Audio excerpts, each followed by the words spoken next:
வணக்கம் and welcome back to J Story Box.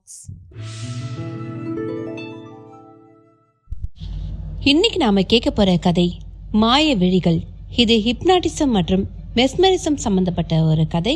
கதைக்குள்ள போகிறதுக்கு முன்னாடி என்னுடைய சேனலை நீங்க இதுவரை சப்ஸ்கிரைப் பண்ணலன்னா சப்ஸ்கிரைப் பண்ணிடுங்க. அப்படியே மறக்காம பக்கத்துல இருக்க அந்த பெல் ஐகானை பிரஸ் பண்ணுங்க. அப்பதான் நான் சொல்ற கதைகள் எல்லாம் உங்கள் காதுகளுக்கு வந்து சேரும். சரி, வாங்க நாம கதைக்குள்ள போகலாம். அத்தியாயம் 1. ஜனவரி 1, 1906. இன்று நான் கொல்லிமலையை அடைந்தேன். கல்கத்தாவில் ஒரு கப்பலில் தொடங்கிய என் பயணம் தூத்துக்குடியில் முற்று பெற்றது. அதன் பின் அங்கிருந்து 15 நாள் பயணம் செய்து எட்டயபுரம், மதுரை, திருச்சி வழியாக சேலத்தை அடைந்தேன். நான் என் வாழ்நாளை பெரும் விருப்பமுடன் கழிக்க நினைத்த கொல்லிமலை இந்த மாவட்டத்தில் தான் இருக்கிறது. அங்கே போவது மிக கடினம். சரியான பாதையே கிடையாது என்றார்கள். இருந்தாலும் நான் கலங்கவில்லை. அகத்திய சித்தரை மனதில் நினைத்து கொண்டே கிளம்பிவிட்டேன். என்ன ஆச்சரியம், அவரே என் எதிரில் தோன்றி கைப்பிடித்து அழைத்து சென்றார். நாளைக்கு கோரக்கரையும் பாம்பாட்டி சித்தரையும் அறிமுகப்படுத்தி வைப்பதாக கூறினார். சாம் கிரேட்மேன் டைரி குறிப்பிலிருந்து. ஏகப்பட்ட பரபரப்பில் இருந்தது கஸ்தூரி அபார்ட்மெண்ட்ஸ். தண்ணீர் லாரி ஒரு பக்கம், பள்ளிக்கூடம் போகும் குழந்தைகள் ஒரு பக்கம், காய்கறிக்காரனின் தள்ளுவண்டி இன்னொரு பக்கம். நடுவில் அல்லாடி கொண்டிருந்தான் ராமு.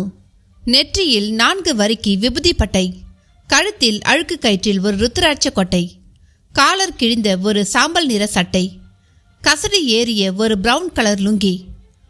லொடக் லொடக் என்று நடக்கையில் சப்தம் போடும் சற்றே அளவில் பெரிய ஸ்லிப்பர் செருப்பு சகிதம் அவனை யார் பார்த்தாலும் ஒரு சின்ன பரிதாப உணர்ச்சி தோன்றியே தீரும்.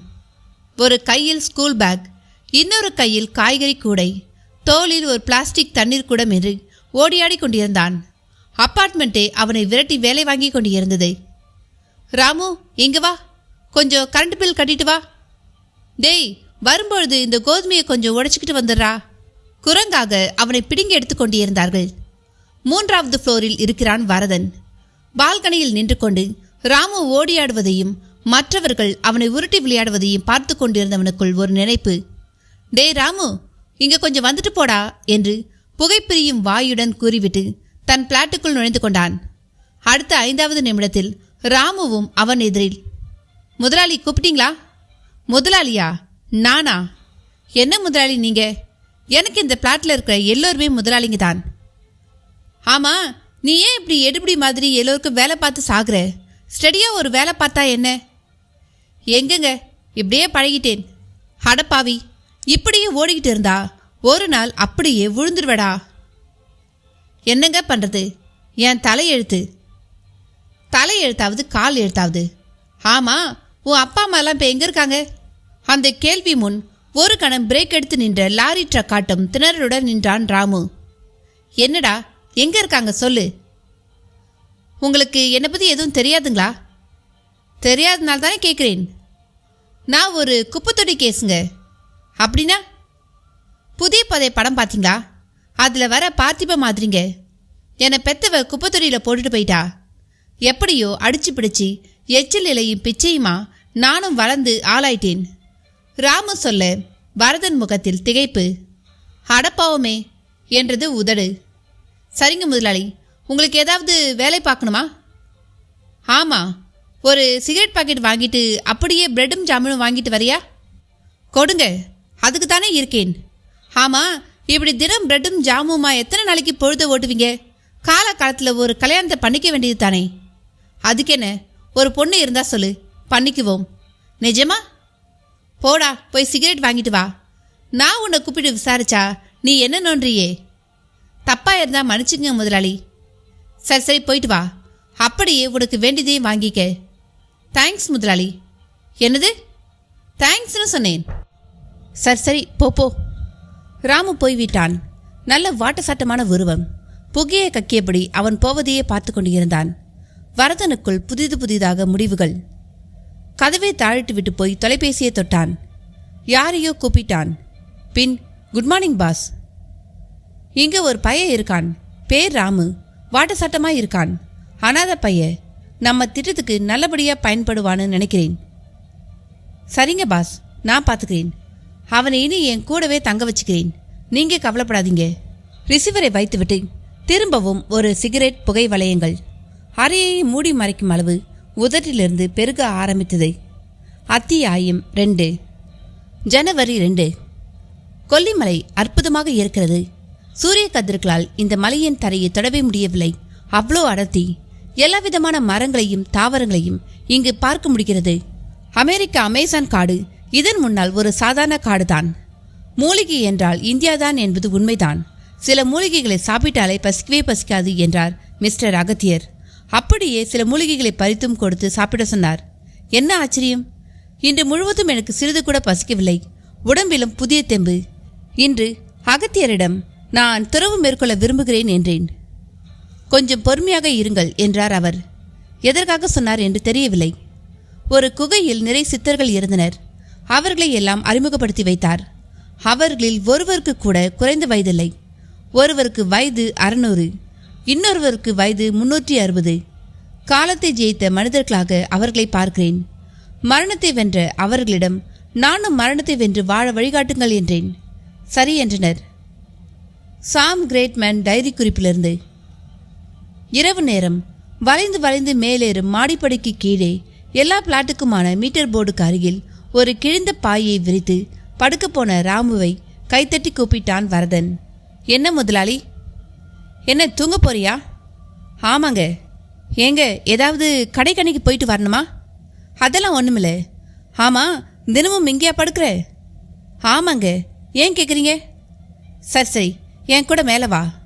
எதுக்குங்க? வாடானா? வரதனின் குரலில் அதட்டல் துணித்தது. ராமுவும் தயங்கிவிட்டு பின் மெல்ல பின்தொடர்ந்தான். அறைக்குள் நுழைந்ததும் வரதன் கதவை தாழ்த்திவிட்டு எதிரே கட்டிலை காட்டினான். அதில் மெத்தை தலையணை. முதலாளி, போய் படுத்து தூங்கு. இனி நீ இங்கதான் படுக்கணும். ஐயோ, எதுக்குங்க? இதோ பார், இனி என்னை பார்த்து ஏன் எதுக்குன்னு ஒரு கேள்வி கேட்கக்கூடாது. நீ நாள் புறா மாடு மாதிரி வேலை பார்க்குற. நீ ராத்திரிலையாவது நிம்மதியாக தூங்குடா. போய் படு. Good night. வரதன் மின்னல் வேகத்தில் பேசிவிட்டு தன் பெட்ரூமுக்குள் நுழைந்து கதவை தாழிட்டு கொண்டான். ராமுவுக்கு கொஞ்சம் போல வியப்பு பிடுங்கி தின்றது. சில நிமிஷம் வரை நின்று பார்த்தவன் போய் படுக்கையில் விழுந்தான். உள்ளே இருந்து ஜன்னலின் இடுக்கு வழியாக வரதனும் பார்த்து கொண்டிருந்தான். படுக்கையில் விழுந்த ராமுவுக்குள் ஏகத்துக்கும் பரவசம். படுத்து தூங்குவது என்பது இத்தனை சுகமான ஒரு அனுபவமா? கேள்வி பிறந்தது. மனது பதில் தெரியாதபடி மிதந்தது. சில நொடிகள் தான். அலுப்புக்கு அள்ளிக்கொண்டு போயிற்று உறக்கம். குரட்டை கூரையை பீக்க ஆரம்பித்து விட்டது. அதை பார்க்கும் வரதன் முகத்தில் ஒரு குரூர சிரிப்பு. விடிந்து விட்டது. மெத்தை சுகம் ராமுவை கட்டி போட்டு இருந்தது. வரதனோ எழுந்து காப்பி போட்டு கொண்டு இருந்தான். தான் போட்ட காப்பியில் ஞாபகமாக ஒரு மாத்திரையை போட்டுவிட்டு ராமுவை எழுப்பி அவன் எதிரில் நீட்டினான். ஐயோ, என்ன முதலாளி நீங்க? பதறி போனான் ராமு. டேய், சாப்பிட்றானா? வரதனிடம் அதட்டல். அதன் பின் எவ்வளவு மறுத்தும் பலனில்லை. காஃபி சாப்பிட்ட பிறகுதான் வரதன் விட்டான். நீ என் தம்பி மாதிரி. எனக்கு ஒரு தம்பி இருந்தான். உன்ன மாதிரியே இருப்பான். அநியாயமா ஒரு ஆக்சிடென்ட்ல செத்து போயிட்டான். இப்போ உன்னை பார்க்கும்பொழுது எனக்குள்ள அவன் ஞாபகம்தான். வரதன் லேசாக கண்களை கசக்கினான். ராமுவுக்கு அப்பொழுதுதான் தன்னிடம் ஒரு இதயம் இருப்பது தெரிய வந்தது. அதில் ஈரக்கசுவையும் பார்த்தான். மிக இதமாக இருந்தது. முதலாளி, உங்களுக்கு ரொம்ப பெரிய மனசு. சரி சரி, போய் வேலையை பாரு. மறக்காம மதியம் சாப்பிட வந்துடு. இனி சாப்பாடு தூக்கம் எல்லாம் உனக்கு இங்கேதான். எதுக்குங்க? டேய், நீ இனிமேல் ஒரு வார்த்தை பேசக்கூடாது. வரதன் அதட்டவும் அதன் பின் ராமு ஒரு வார்த்தை பேசவில்லை. சரிங்க என்றபடி ஓடினான். வரதன் மேசியை நீவிக்கொண்டான். 4 நாள்தான், 4 நாள்தான் என்று மட்டும் சொல்லிக்கொண்டான். 6வது மாடித்தான் கஸ்தூரி அபார்ட்மெண்டின் உச்சபட்ச மாடி. அதில் கடைசி அறையில் ஒரு கைதி போல் அடைந்து கிடப்பவர் கருப்பசாமி தாத்தா.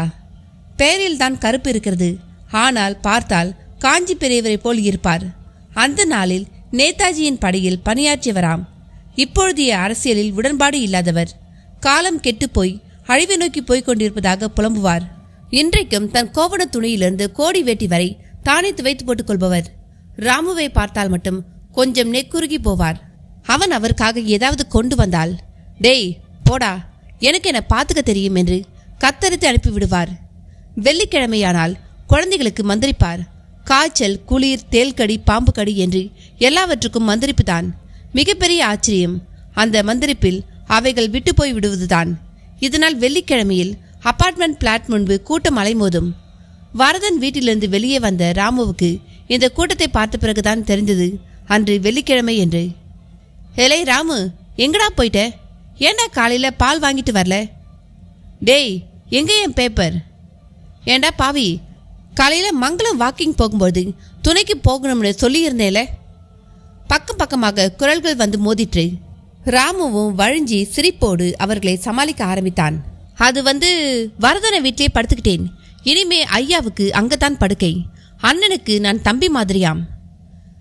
எப்ப இருந்துடா இந்த புது பாசம்? ஐயா, என்ன கிண்டலா? சரி, உங்களுக்கு என்ன வாங்கிட்டு வரணும்? கமான் சொல்லுங்க. டேய் பாத்துரா, கவுத்துட போறாங்க என்று பதிலுக்கு அவர்களும் வேலை சொல்ல ராமுவும் காரியத்தில் இறங்க கருப்புசாமி தாத்தா மட்டும் பிளாட்டுக்கு வெளியே உட்கார்ந்தபடி முறைத்து பார்த்து கொண்டு இருந்தார். என்ன தாத்தா, என்ன பார்க்குறீங்க? மந்திரிக்கிற வேலையெல்லாம் நல்லா நடக்குதா? கூட்டம் அதிகமாகிட்டே போகுது. ஏய், இங்கே வாடா, தாத்தா கூப்பிட்டார். ஓடினான். என்ன தாத்தா? உட்காரு, உனக்கு மந்திரிக்கிறேன். ஐயா, எனக்கு எதுக்கு? என்னமோ தெரியல, உன்னை மந்திரின்னு உள் மனசு சொல்லுதுடா. சொல்லும் நீங்கள் விளையாட நான் தான் கிடைச்சேனா? ராமு கத்திக்கொண்டே அங்கிருந்து ஓடத் தொடங்கினான். தாத்தா பார்த்து கொண்டே இருந்தார். வரதனும் தன் பிளாட்டிலிருந்து பார்த்து கொண்டு இருந்தான். ஆமாம், இந்த கிழவனுக்கு வேற வேலையே இல்லையா? மந்திரிக்கிறேன், கயிறு கட்டுறேன்னு சொல்லிக்கிட்டு. பக்கத்து பிளாட் பலராமனிடம் கேட்க பலராமன் சீரியஸாக பதில் சொன்னார். மிஸ்டர் வரதன், கருப்புசாமி தாத்தாவை சாதாரணமாக எடை போட்டுடாதீங்க. அவர் ஒரு புரிஞ்சிக்க முடியாத புதிர். அப்படியா? எந்த விதத்தில்? அதை சொல்லி புரிய வைக்க முடியாது, பழகி பாருங்க தெரியும். ஆமாம், இதுக்காக அந்த கிழவர் கூட பழக எனக்கு என்ன வேலை வெட்டி இல்லைன்னு நினச்சிட்டிங்களா? நோ, நான் அப்படி சொல்லலை. அவரை புரிஞ்சுக்கிறது அவ்வளோ கஷ்டம்னு சொன்னேன். அவர்கிட்ட நான் சில விசேஷ சக்திகளை பார்க்குறேன். விசேஷ சக்தியா? என்ன பலராமன் சொல்கிறீங்க? ஆமாம், சொன்னால் புரியாது, அனுபவிச்சா தான் புரியும். ஒரு நாள் ஸ்கூட்டர் எடுத்துக்கிட்டு இருந்தேன். தாத்தா பார்த்துட்டு நடந்து போப்பானாரு. நான் சிரிச்சுக்கிட்டே ஸ்கூட்டரை எடுத்துக்கிட்டு போனேன். வழியில் ஆக்சிடென்ட் ஆகி நான் எழுந்திருக்க அப்புறம் 6 மாசமாச்சு. கேஷுவலாக சொன்னதை நீங்களா மடிச்சு போட்டு பார்த்துக்கிறீங்கன்னு நினைக்கிறேன். வரதன் பலராமனிடம் பதிலுக்கு பதில் என்று பேசிக்கொண்டே போக தாத்தா பார்த்து கொண்டே இருந்தார். அத்தியாயம் 3. ஜனவரி 3, 1906. நான் கொல்லிமலைக்கு வந்து இங்கே இருக்கும் சித்த புருஷர்களோடு பழக ஆரம்பித்து நாள்கள் ஓடிக்கொண்டே இருக்கின்றன. இவர்களில் சிலர் சதா தியானம், யோகா என்று இருக்கின்றனர். சிலர் ஓவியம் வரைகின்றனர். சிலர் மருந்து தயாரிக்கின்றனர். அது காயக்கல்பம் என்று நினைக்கிறேன். நான் அவ்வளவையும் வேடிக்கை பார்த்து கொண்டிருக்கிறேன். யாரிடமாவது போய் இது என்ன என்று நான் கேட்டால் பதிலுக்கு சிரிப்புதான் எனக்கு விடையாக கிடைக்கிறது. எதுவுமே சொல்ல மாட்டேன் என்கிறார்கள். என் பொறுமையை சோதிக்கிறார்கள் என்று தெரிந்தது. ஒன்று உறுதி, சீடனுக்கு அழகு காத்திருத்தல், குரு எதை சொன்னாலும் செய்தல். நான் இந்த இரண்டிலும் தவறு செய்யவில்லை. எந்த வகையிலேயும் நான் பொறுமையை இழந்துவிட மாட்டேன். சாம் கிரேட்மேன் டைரி குறிப்பிலிருந்து. மணி காலை 11 இருக்கும். அப்பார்ட்மெண்ட்டே டிவி முன்னால் முடங்கிவிட்டது. ராமுவுக்கும் விழுந்தது முதல் ஓடி ஆடியதில் களைப்பாக இருந்தது. மாடிப்படிக்கு கீழ் ஒரு பெரிய வால் போஸ்டரை விரித்து படுக்க ஆரம்பித்தான். நிச்சயம் 3 மணி வரை யாரும் கூப்பிட மாட்டார்கள். அதன்பின் ஒவ்வொரு வீடாக போய் தலையை காட்டினால் போதும். சமயத்தில் மிச்ச மீதியாக எது இருக்கிறதோ அதை கொண்டு வந்து அவனது அலுமினிய தட்டில் போடுவார்கள். சில நேரங்களில் முழு வயிறு நிரம்பும் அளவு கிடைக்கும். சில நேரங்களில்தான், பல நேரங்களில் அரை வயிறு, முக்கால் வயிறு தான். இன்றைக்கு எவ்வளோ கிடைக்கிறதோ? கேள்வியோடும் அப்பொழுதே வயிற்றில் எரிய தொடங்கிவிட்ட பசியோடும் தான் படுத்தான். அலுப்பில் கை கால்களில் வலி கெஞ்சியது. படுத்த நிலையில் அப்படியே சோம்பல் முறித்தான். ஒரு கொட்டாவி அவனை தூக்கத்திற்குள் இழுக்க பார்த்தபொழுது, டே ராமு, கூப்பிட்டது வரதன் தான். அண்ணே. என்னடா அண்ணே நொன்னேன்னு, வாடா இங்க. வரதனின் குரலில் உரிமையும் கோபமும் தொனித்தது. படுத்த வேகத்தில் எழுந்து வரதன் பின்னால் சென்றான். வரதன் தன் பிளாட் வீட்டுக்குள் நுழைந்து கொண்டு ராமுவையும் உள்ளே அழைத்தான். கதவை தாளிட்டான். உள்ளே டைனிங் டேபிள் மேல் கறி பிரியாணியிலிருந்து வறுத்த மீன் வரை கபகபவென்று மணத்தப்படி கிடந்தது. போடா, போய் சாப்பிடு. அண்ணே, போடா, உனக்கு தாண்டா. ராமுவுக்குள் ஆச்சரியம் அலையடிக்க ஆரம்பித்தது. திரு திருன்னு முழிக்காம போய் சாப்பிடுன்னு சொல்றேன்ல. அண்ணே, பரவாயில்லண்ணே. டேய், பேசாம சாப்பிட்றா. அதற்கு மேல் அவனால் சும்மா இருக்க முடியவில்லை. டைனிங் டேபிளை நெருங்கி பிரியாணி பாத்திரத்தை கையில் எடுத்துக்கொண்டு தரையில் உட்கார்ந்து சாப்பிட தொடங்கினான். மேலே ஏறி நல்ல வசதியாக உட்கார்ந்து சாப்பிடு. மீண்டும் வரதனிடம் அதட்டல். சரி என்று நாற்காலியில் அமர்ந்தான். சாப்பிட ஆரம்பித்தான். முனியாண்டி விலாஸ் ஐட்டம். ருசியில் மனசு சிலிர்த்து போனது. பசிக்கு அமிர்த பாத்திரமே அகப்பட்ட மாதிரி இருந்தது. ஒரு பிடி பிடித்துவிட்டு ஏப்பத்தோடு தான் நிமிர்ந்தான். பார்த்து கொண்டே இருந்தான் வரதன். ராமுவின் தாடையெல்லாம் பிரியாணி பருக்கைகள். எப்படி இருக்கு? சூப்பர்னே. ராத்திரி சாப்பிட வந்துரு. அண்ணே. என்ன அண்ணே நொன்னேன்னு? நீ என் தம்பி மாதிரின்னு சொன்னேன்ல. ஆமாண்ணே. நான் உன் அண்ணனா இல்லையா? அண்ணலாம் இல்லைண்ணே. ராமு திடீரென்று அதிர்ச்சி அளித்தான். வரதனுக்கு பகீர் என்றது. என்னடா சொல்கிற? நான் உன் அண்ணன் இல்லையா? இல்லைண்ணே. நீங்கள் அதுக்கு மேலே என் தெய்வம். அடப்பாவி, ஒரு நிமிஷம் என்னவோ ஏதோன்னு நினைக்க வச்சிட்டேடா. சரிண்ணே, வாங்க இப்படி உட்காருங்க. எதுக்குடா? அட உட்காருங்கண்ணே. ராமுவுக்கு கூட அன்பாக அதட்ட வந்தது. வரதனும் காலை நீட்டிக்கொண்டு உட்கார்ந்தான். நீண்டு கிடக்கும் கால்களை அருகில் அமர்ந்து கொண்டு அமுக்க ஆரம்பித்தான் ராமு. இதுக்கு தானா? ஆமாண்ணே. முன்னையெல்லாம் கால் அமுக்க சொல்வீங்க, இப்போ ரொம்ப கெட்டு போயிட்டீங்க. செல்லம்மா கோபித்து கொண்டான். பேச்சோடு பேச்சாக தனது உருக்கு கைகளால் அவனது வலுவான கால்களை இதமாக பிடித்து விட்டான். போதும் போதும், இனி நீ இந்த மாதிரி வேலையெல்லாம் செய்யக்கூடாது. என்னென்ன சொல்றீங்க? நான் இதையெல்லாம் செய்யாட்டி யார் சோறு போடுவா? அண்ணன் நான் இருக்கேன்ல. ராமுவுக்கு கண்கள் பணித்து விட்டன. வரதன் அதை பார்த்து மர்மமாய் ஒரு சிரிப்பு சிரித்தான். கருப்புசாமி தாத்தா வாக்கிங் கிளம்பி கொண்டு இருந்தார். கருப்பு கூடையும் கையுமாக பிளாட்டை விட்டு வெளியே வந்தவர் எதிரில் வராண்டாவில் நின்று கொண்டு தம்மடித்து கொண்டு இருந்தான் வரதன். வராண்டா முழுக்க புகை மூட்டம் போட்டது போல சிகரெட் புகை. தாத்தா அதை கையால் விலக்கி கொண்டே அவனை முறைத்து பார்த்தார். என்ன தாத்தா பார்க்குறீங்க? பார்க்காம இப்படி புகை பிடிச்சா உடம்பு என்னத்துக்கு ஆகிறது? எனக்கு என்ன தாத்தா, நான் நல்லாதான் இருக்கேன். ஆமாம், எங்கே வாக்கிங்கா? நீ தெரிஞ்சுக்கிட்டு என்ன பண்ண போற? வழியை விடு. தாத்தாவின் குரலில் கடுமை துணித்தது. பரதனை அது என்னவோ செய்தது. குபு குபுவென அவர் இருமும் அளவு புகையை குமரவிட்டபடி அவருக்கு வழியை விட்டான். தாண்டி கொண்டு நடந்தவர் எதிரில் எதையோ மூடி எடுத்துக்கொண்டு வந்து கொண்டிருந்தான் ராமு. தாத்தாவை பார்க்கவும் நின்று சிரித்தான். எங்கடா போயிட்டு வர? ராமு அசடு வழிந்தான். கையில என்ன? அவர் பார்வை அவனது கைகளை நோக்கி சென்றது. கேட்கிறேன்ல.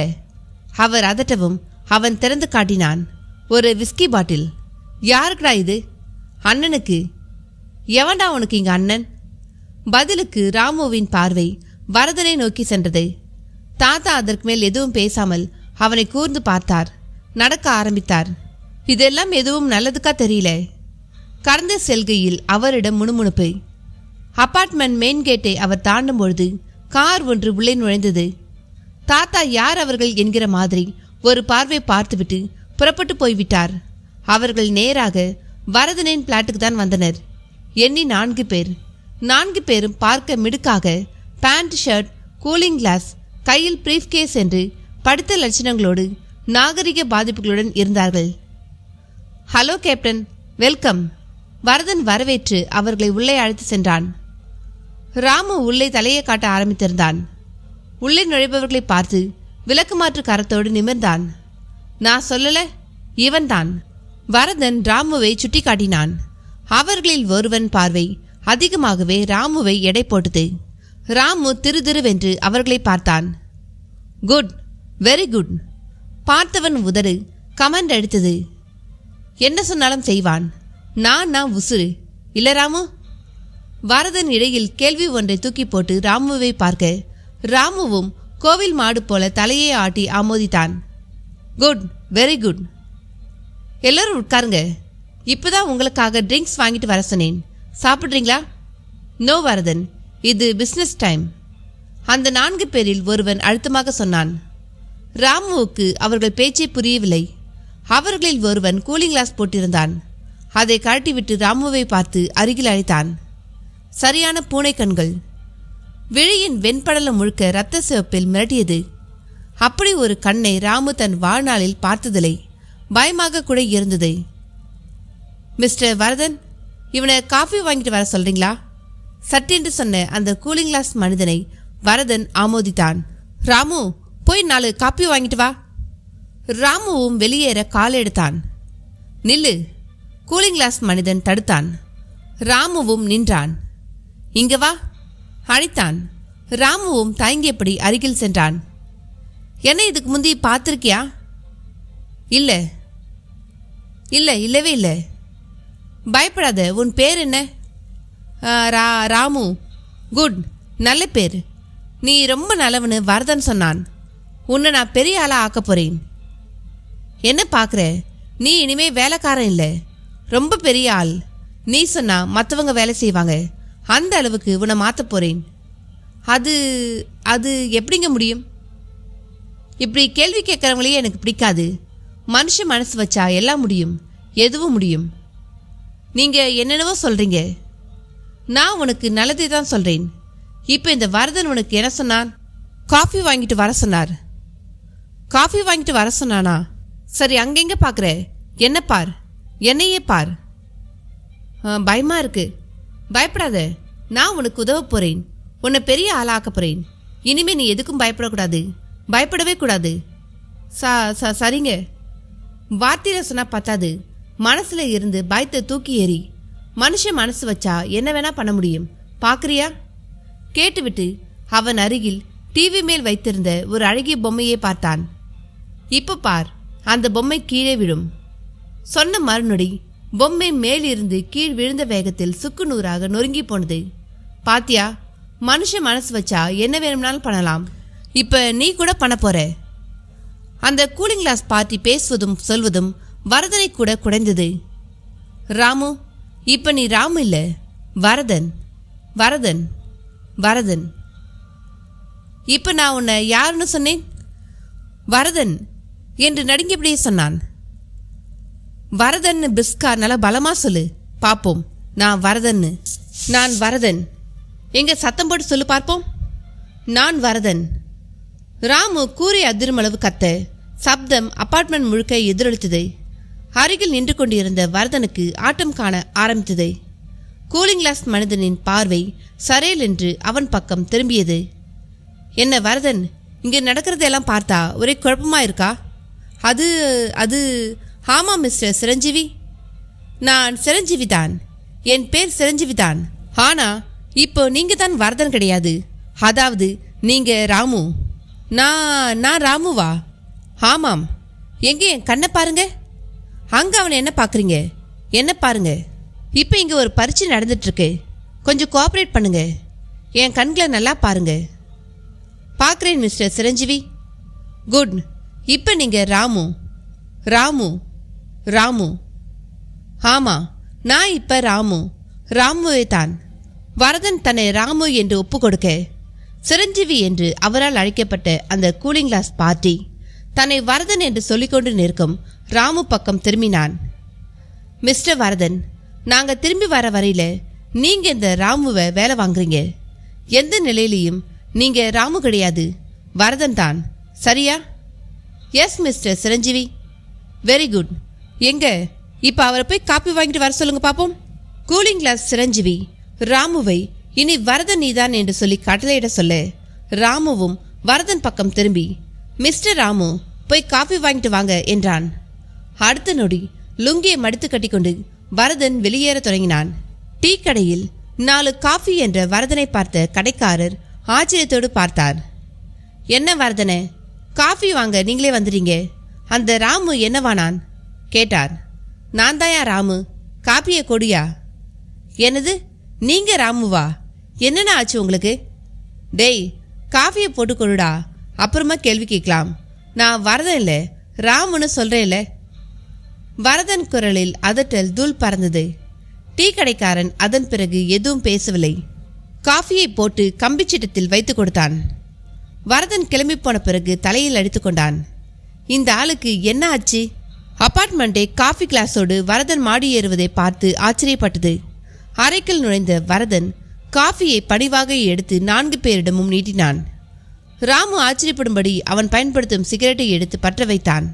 துளியும் பயம் நடுக்கும் எதுவுமின்றி புகையை பொழிந்து தள்ளி கொண்டிருந்தான். அதை பார்த்த வரதனுக்கு துளியும் கோபமோ வருத்தமோ எழவில்லை. வரதனே, அடுத்து நான் என்ன செய்யணும் என்று தான் கேட்டான். காஃபியை குடித்து கொண்டு இருந்த 4 பேரும் அதை கேட்டு குளுக் என்று சிரித்து விட்டனர். குறிப்பாக கூலிங் கிளாஸ் மனிதன் வரதனை பார்த்து, ராமு, இனிமே நீ ராமு இல்லை, வரதன். எங்கே என் கண்ணை பாரு, நல்லா பாரு, நீ வரதன், நீ வரதனே தான். ராமுவா மாறின நீ இப்ப வரதனாயிட்டே என்று அவனை பழையபடி மாற்றினான். வரதனும் தலையை சிலிப்பு கொண்டான். என்ன சிரஞ்சீவி, என்கிட்டயே உங்க வேலையை காட்டிட்டீங்களே என்றான். பதிலுக்கு அவர்கள் சிரித்தனர்.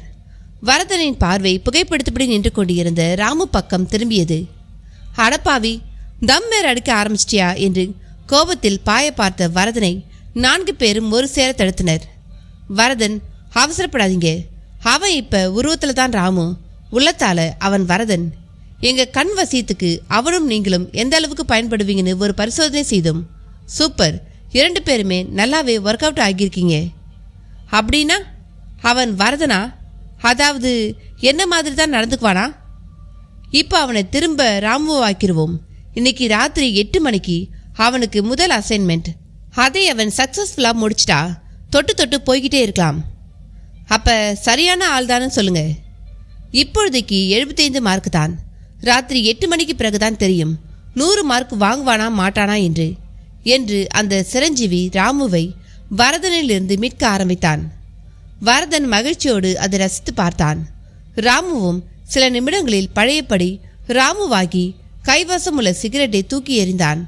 பதறி போய் கைகளை கட்டிக்கொண்டு, அண்ணே அண்ணே என்று ஏதோ பெரிய தவறு செய்துவிட்டவனைப் போல வரதன் காலடியில் வந்து மண்டியிட்டான். 4 பேரும் அதை பார்த்து ரசித்து சிரித்தனர். சிரித்தபடியே வெளியேறினர். அத்தியாயம் 4. எனது பொறுமை காத்திருப்புக்கு பயன் கிடைத்தது. ஒரு நாள் ஒரு சித்த புருஷர் என்னை அழைத்து தனக்கு ஒத்தாசை புரிய சொன்னார். அவருக்கு நான் சில மூலிகைகளை அரைத்து சாறு பிழிந்து தர வேண்டும். அந்த சாற்றினை ஒரு மண் களையத்தில் விட்டு அதோடு அவர் பல பொருட்களை கலந்தார். பின் அதை அப்படியே சுண்ட காய்ச்சினார். இறுதியாக அது கெட்டியாக மெழுகு போல மாறியது. அதை எடுத்து ஒரு கோலிகுண்டு அளவுக்கு உருட்டி பல உருண்டைகளை பிடித்தார். அவைகளை அதன் பின் ஒவ்வொருவருக்கும் கொடுத்து சாப்பிட சொன்னார். இதை சாப்பிட்டால் கண் பார்வை சம்பந்தமான பலவீனங்கள் அகலும், பார்வை கூர்மையடையும் என்றார். சாம் கிரேட்மேன் டைரி குறிப்பிலிருந்து.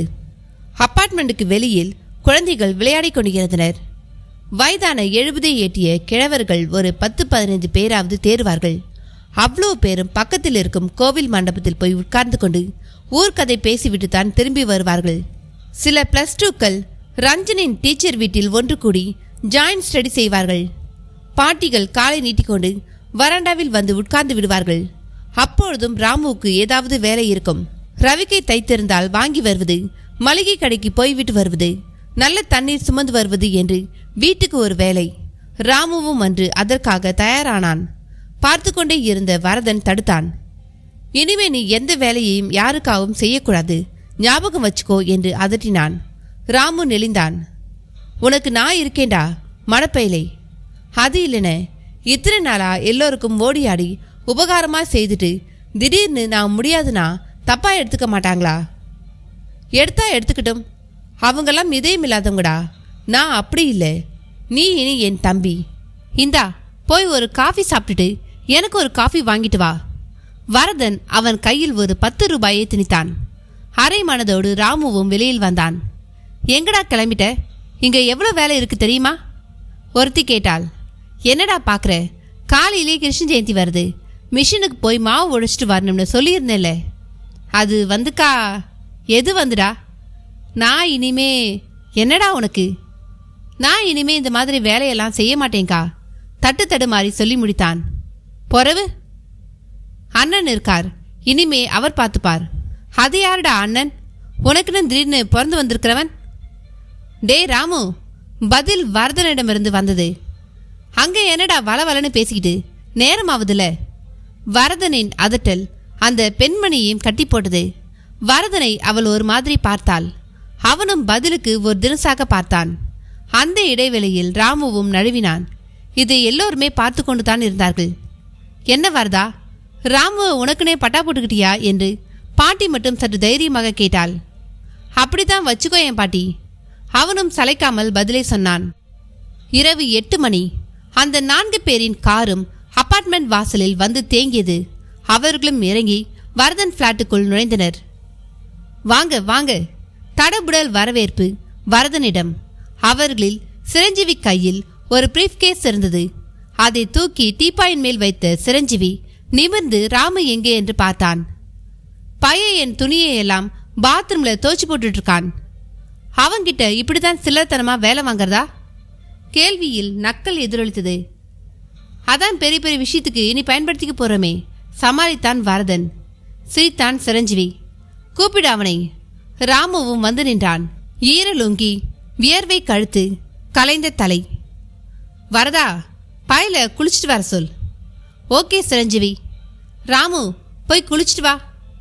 அண்ணே, குளிச்சுட்டு வாடா. இப்ப இங்க சாமி கும்பிட போறோம், அதான் அண்ணன் குளிக்க சொல்றாரு. ராமுவும் தலையை ஆட்டிவிட்டு பாத்ரூமுக்கு போய் குளித்து விட்டு வந்தான். வந்து பார்த்தபொழுது 4 பேரும் ஏகத்துக்கும் உருமாறி இருந்தனர். சபரிமலைக்கு போகிறவர்களைப் போல கருப்பு வேட்டி சட்டையும் நெற்றியில் பட்டை என்று பக்தி அவர்களிடம் கமகமவென்று கமழ்ந்தது. பரதனும் ஒரு காவி வேட்டி துண்டு என்று மாறியிருந்தான். என்ன ராமு பார்க்குற? நாம மலைக்கு போக போறோம், அதுக்கு மாலை போட்டுக்க போறோம் இப்ப. அப்படிங்களானே? ஆமாம், நீயும் இந்த வேட்டியை கட்டிக்க. வரதன் ஒரு கருப்பு வேட்டியை எடுத்து தந்தான். கட்டிக்கொண்ட ராமுவும் வரதன் அருகில் வந்து அமர பஜனை ஆரம்பமாயிற்று. சில சாமி பாடல்களை இதமான குரலில் பாடினான் சிரஞ்சீவி. திரும்பி பாடினார்கள் மற்றவர்கள். ராமுவுக்கு பக்தி அதிகம். சப்தம் போட்டு பாடப்போனான். சிரஞ்சீவி தடுத்து மெல்ல பாடு என்றான். சப்தம் வெளியிலும் கேட்டது. விஷயம் கருப்பசாமி தாத்தா காது வரையில் போனது. என்னாக சத்தம்? தெரியல, சாமி கும்பிடுற மாதிரி தெரியுது. இந்த ராத்திரியில கதவை அடிச்சுக்கிட்டு எந்த சாமியை கும்பிட்றானுங்க? ஐயப்பனைத்தான். பாட்டை கேட்டா அப்படித்தானே தெரியுது. இது கார்த்திகை மாசம் கூட இல்லையே. என்ன வேலமோ நடக்குது. ராமுவும் இப்ப அங்கதான் இருக்கான். அதான் அந்த பையன் கண்ணில் படலையா? அது ஏன் கேட்குறீங்க தாத்தா? அவன் இனிமே நம்ம வீட்டு வேலைகள் எல்லாம் செய்ய மாட்டானாம். பிறகு எப்படி வைத்த கழுவுவானாம். இனிமே வரதன் தான் அவனுக்கு அண்ணனாம். அவனே எல்லாத்தையும் பார்த்துக்குவானாம். யார் அந்த திருட்டு பயலா? சத்தம் போட்டு பேசாதீங்க, நமக்கு எதுக்கு ஊர்வம்பு? அவர்கள் பேசிக்கொண்டிருக்கையில் வரதன் பிளாட் கதவு திறந்தது. அந்த 4வரோடு வரதனும் ராமுவும் தலையில் இருமுடியோடு வெளியில் வந்தனர். வரதன் சத்தம் போட்டு சாமியே சரணம் ஐயப்பா என்று கத்தினான். பின் கதவை பூட்டிக்கொண்டு அவர்களோடு சேர்ந்து காரை நோக்கி நடந்தான். என்ன வரதா இது வேஷம்? வழக்கம் போல ஒரு பாட்டித்தான் வாய்விட்டாள். மலைக்கு போறோம், உனக்கு இது வேஷமா தெரியுதாக்கும். வரதன் வெடித்தான். இந்த மாசம் மலைக்கு யாராச்சும் போவாங்களா என்ன? இப்பெல்லாம் எல்லா மாசமும் போறாங்க.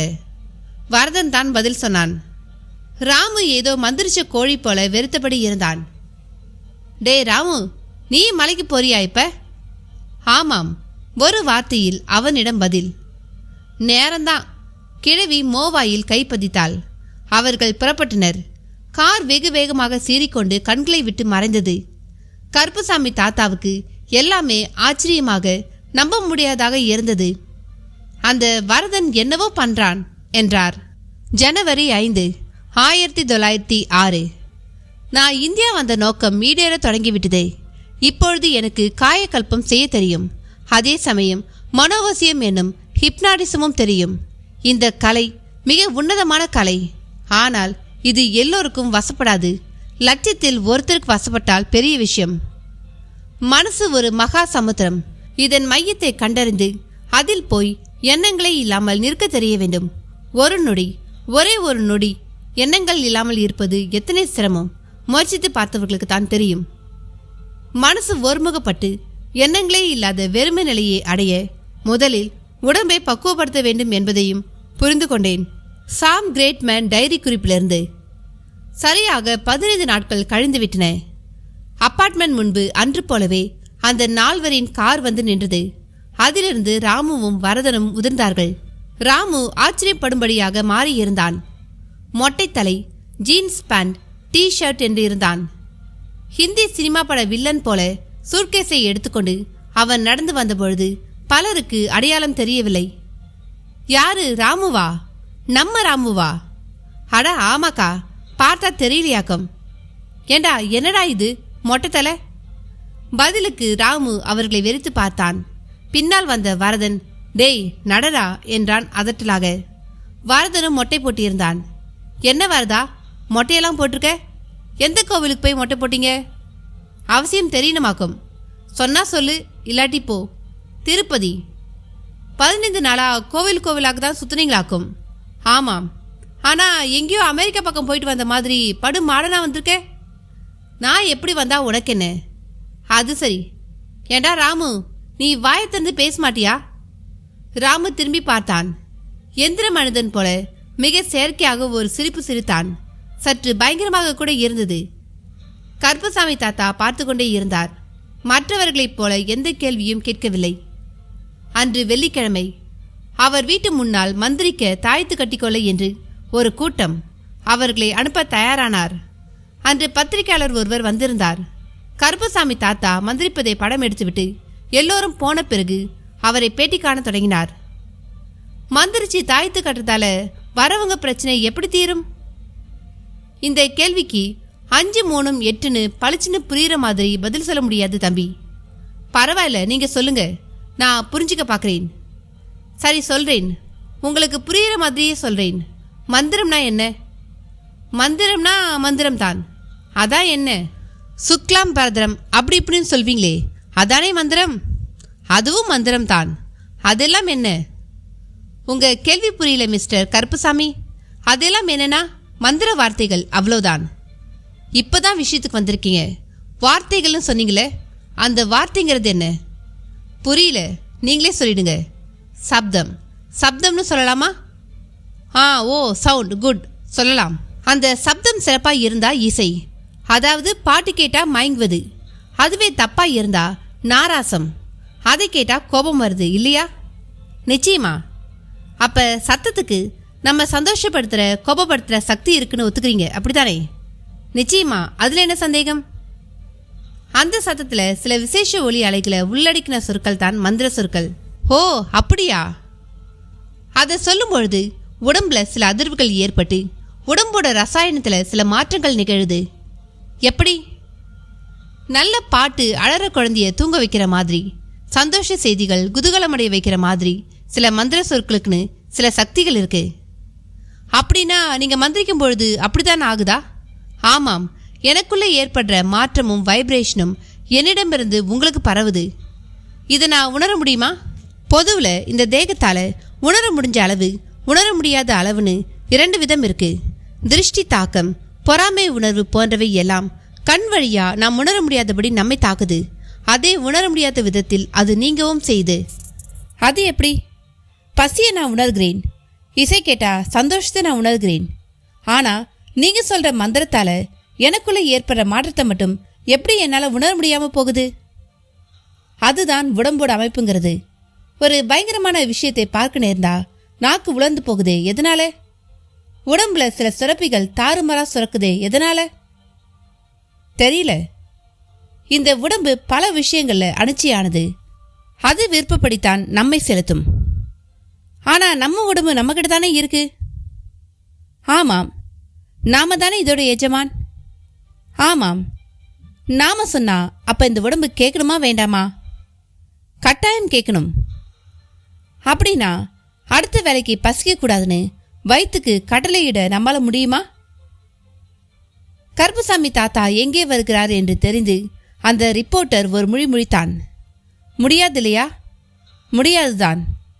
அப்ப நமக்குள்ள நமக்கு கட்டுப்படாத, நமது பேச்சை கேட்காத, நம்மை தன் விருப்பத்துக்கு இழுத்துக்கிட்டு போற விஷயங்கள் இருக்குதா? ஆமாம். அப்ப நாம உடம்புக்கு அடிமைதானே? நிச்சயமா. நமக்கு நம்மை பற்றியே தெரியாது தானே? தெரியாதுதான். தெரிஞ்சுக்கணுமா வேண்டாமா? தெரிஞ்சுக்கணும். அதுக்கு விஞ்ஞானம் ஒரு விதமாகவும் மெய்ஞானம் ஒரு விதமாகவும் உதவி செய்தது. இதுல விஞ்ஞானம் கூட பிறரை பரிசோதித்து நம்மை தெரிஞ்சுக்க வழிகாட்டினா, மெய்ஞானம் நம்மை நாமளே பரிசோதிச்சு தெரிஞ்சுக்க வழிகாட்டுது. எப்படி எப்படி வழிகாட்டுது? டாக்டர் என்ன பண்றாங்க? செத்துப்போன ஒரு உடம்பை ஆராய்ச்சி செய்து இது இதயம், இது மூளைன்னு சொல்றாங்க இல்லையா? ஆமாம். அவங்களையே அறுத்து பார்த்து தெரிஞ்சுக்க முடியாது இல்லையா? ஆமாம். அப்ப விஞ்ஞானத்துக்கு ஆராயத்துக்கு வெளியில ஒன்று வேணுமா? கட்டாயம். ஆனா மெய்ஞானத்துக்கு வெளியே இருந்து எதுவுமே தேவையில்லை. உன் உடம்பை நீ புரிஞ்சிக்க அது பல யோக ரகசியங்களை அடுக்கி வச்சிருக்கு. அதை தெரிஞ்சுக்கிட்டு அதன்படி நடக்கும்பொழுது நம்ம உடம்புல ஒளிஞ்சிருக்கிற பலவித சக்திகள் வெளிப்பட ஆரம்பிக்குது. உதாரணத்துக்கு ஒன்று சொல்லுங்களேன். சொல்றதென செய்தை காட்டுறேன். நான் இப்போ உங்களை தூங்க வைக்கவா? அப்படியா? எங்க தூங்க வைங்க பாப்போம். கருப்புசாமி தாத்தா அந்த பத்திரிகையாளனை தான் சொன்னபடி செய்ய தயாரானார். அப்பொழுது அவனுக்கு பின்னால் ஒரு நிழல் ஆடியது.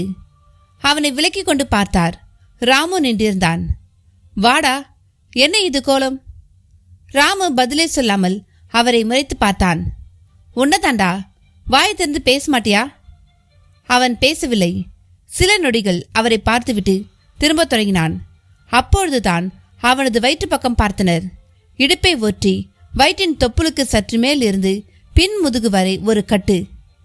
என்னடா அது கட்டு? அதற்கும் அவன் பதில் சொல்லவில்லை. ஆனால் வரதன் கூப்பிடும் குரல் கேட்டது. டேய் ராமு, அங்கே என்னடா பண்ற?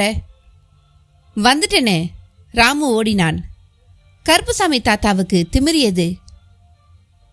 ரிப்போர்ட்டர், மிஸ்டர் கருப்புசாமி, என்னை தூங்க வைக்கிறேன்னு சொன்னீங்களே என்று இடையில் நச்சரிக்க, தற்காலிகமாக ராமுவின் மேலிருந்த பார்வையை விலக்கி கொண்ட கருப்புசாமி தாத்தா அந்த ரிப்போர்ட்டரை தூங்க வைக்க தயாரானார்.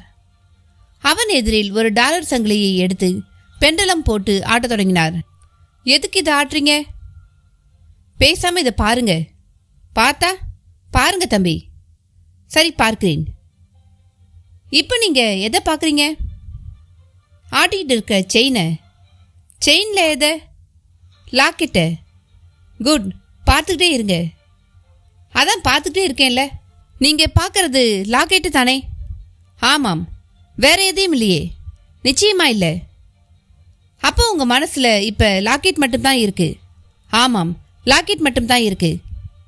இப்ப அது நிக்க போகுது. போகுது, நின்றுடுச்சு. நீங்க பார்வையை நகர்த்தக்கூடாது. நகர்த்தல. நின்றுட்ட லாக்கெட் கூட இப்ப மனசை விட்டு மறைய போகுது.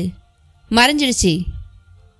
தாத்தா அந்த லாக்கெட்டை அப்படியே மேலே தூக்கி போட்டு இன்னொரு கையால் லாவகமாக பிடித்து பாக்கெட்டில் போட்டுக்கொண்டார். அந்த ரிப்போர்ட்டர் சிலை போல உட்கார்ந்திருந்தான். ஒண்ணுமில்லாத மனசு. நீ இப்ப தூங்கு பார்ப்போம். தாத்தா மிக இதமான குரலில் கட்டளையிட்ட அடுத்த நொடி வரதனின் பிளாட் பக்கம் தான் போனது.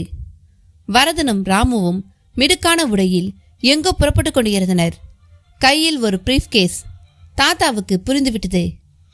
அத்தியாயம் 6.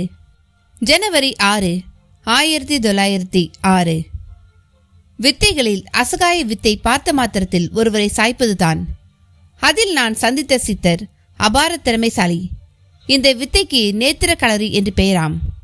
இதோடு தொடர்புடையதுதான் எங்கள் மேல் நாட்டில் சிலரால் கையாளப்படும் மெஸ்மரிசம், ஹிப்னாட்டிசம் போன்ற மனோவசிய கலைகள். சாம் கிரேட்மேன் டைரி குறிப்பிலிருந்து. ஒரு பெட்டியின் கையுமாக வரதனும் ராமுவும் போவதை பார்த்த கருப்புசாமி தாத்தா சாவகாசமாக தாடியை தடவிக்கொண்டு பதிலுக்கு ரிப்போர்ட்டரை பார்த்தார். அவன் ஆழ்ந்த தூக்கத்தில் இருந்தான்.